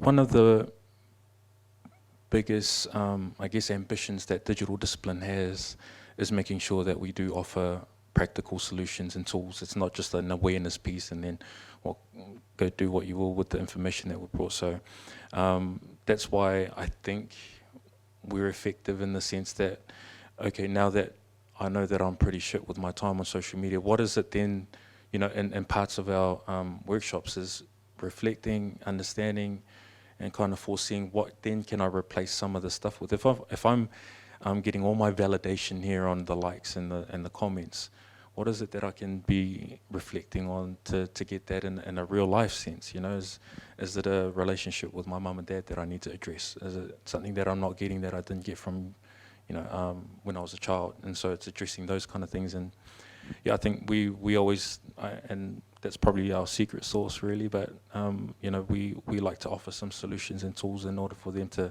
have something to do outside of, just mindlessly scrolling sometimes. Any other questions from the floor? Absolutely. No. Hit it. My first question is for, Jane, Jackie, and Julie. For your guys' research, how much, or can you provide a percentage or number of rangatahi Māori and Pacific that you involved into your research, please? Not an exact percentage off the top of my head. Sorry. Okay, I'm doing the sums in my head. Probably, I think, actually about 50% of the young people were Māori in the Pacifica. Probably less in the Career Navigator one. It took place in Marlborough. There were some Pacifica youth, but less than that, yeah. Sure. And then my last question is for Tony. In regards to the parameters that you talked about to set for our young people, to guide them, or that kind of thing, how do you set parameters without being a maniac? The most impactful conversations we've had have been with like these parent talanoa evenings. Our young people in some spaces need to be guided. Social media isn't something that a lot of parents grew up with. We kind of grew up with them in it. And so I know what the parameters are with turning on off the TV, because the little Kiwi came on at 8:30 and told me to go to sleep. They don't have that for social media. So in terms of parameters, I'm always encouraged to guide parents, because yeah, they might be at school from 9 to 3, but essentially the important work is from 3 p.m. onwards. And so it's not always the same. The parameters for a family, say, that has a 3 and 5-year-old, it's going to be different with 3 teenagers. And so it's really cool to have these dialogues with parents, because it's not one size fits all, but keeping in mind that social media or screen time is used to be able to advance their intelligence, but not used as, you know, something. So it's real, again, it's a double-edged sword.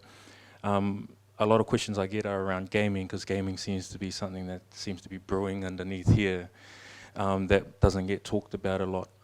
And so I hope in a couple of years we get to the policy stage, because there are some places or some states and some countries in the UK that have outlawed cell phones and social media from their educational system. I think France was like up till year 10. They said, no, you don't bring a cell phone to school and it's not part of your curriculum, type of thing. Hopefully we get to that stage, because there's enough research and enough common sense to put parameters in place. And so, yeah, if everything else is R18 when it comes to smoking and drinking, I don't know what, but it's around there. I'm not sure why social media is all the way down here at R13 kind of thing. So discussion is relative to other people's experience and what they want. Not always everybody's cup of tea, but yeah, hopefully that kind of answers. We're trying to form that up right now. Tony, do you find that there's any peer pressure? So from their friends sometimes to stop gaming and come out and mix? Yeah, I mean, I spoke to, well, I have a couple friends in the kind of the professional sports arena, and right across the board, being active in sports is dropping across New Zealand. My question is, where are they going then? Hopefully it's an apprenticeship or something else, but you can kind of guess where a lot of it's going.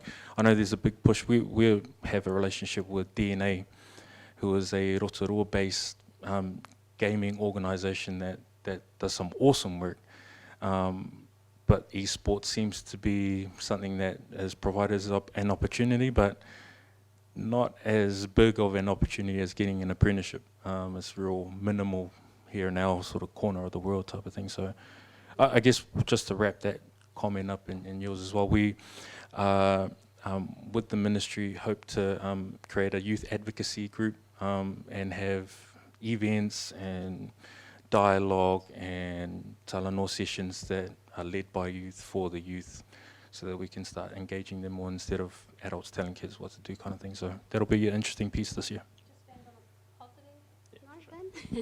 So when I mentioned there was a young man who'd been in his room for 2 years and hadn't come out, he told me he'd left to do this course that we had on offer, and he told me that he was now meeting having friendships with real people, which took me a moment to stop and think, what does he mean? And I thought, oh, not virtual friendships anymore. And he said that his friends came to his house and knocked on the door and said to him, we're not letting you back in your room anymore. You're coming out with us, and we're just not going to let it happen. And yeah, the change was for the better, which is just such a nice note to end on, I think. Yeah, absolutely. I feel like that's the perfect way to conclude our Q&A session. Some of our presenters are going to be staying around for a little while longer, so if you have... Oh, yeah, sure. I guess one more question. Isn't just education rather than regulation on social media that is needed? That is preferred, because it's nuanced at this point. No, good. That's a fair comment, and it's true. I guess, again, like it's relative to either your line of work or your perspective or your background. I'd encourage everybody, if you haven't already, watched The Social Dilemma, because that will give you an understanding of people who built social media and the deliberate nature around its addictive KPIs when it comes to focus and attention. And so when your focus and attention is being, i.e. robbed intentionally, then yes, it's kind of a sheep in wolf's clothing at times, because it's always going to be presented in a way where it's harmless and there's nothing really going on until you're on it enough to kind of see the cracks in this thing. So I agree with you. I'm not sure. I don't know how to answer the whole control thing with policy and that. We are starting on a more of a grassroots level by having conversations with families and finding out what works for them. When we get to that, then maybe we can have a chat, and I'd love to get your opinion on it as well, because I probably don't want the government shutting off things at certain times of the day, but also not sure, man. Not sure if that answer helps you. Thank you. I feel like around this conversation, it's so enthralling. That could be a podcast episode.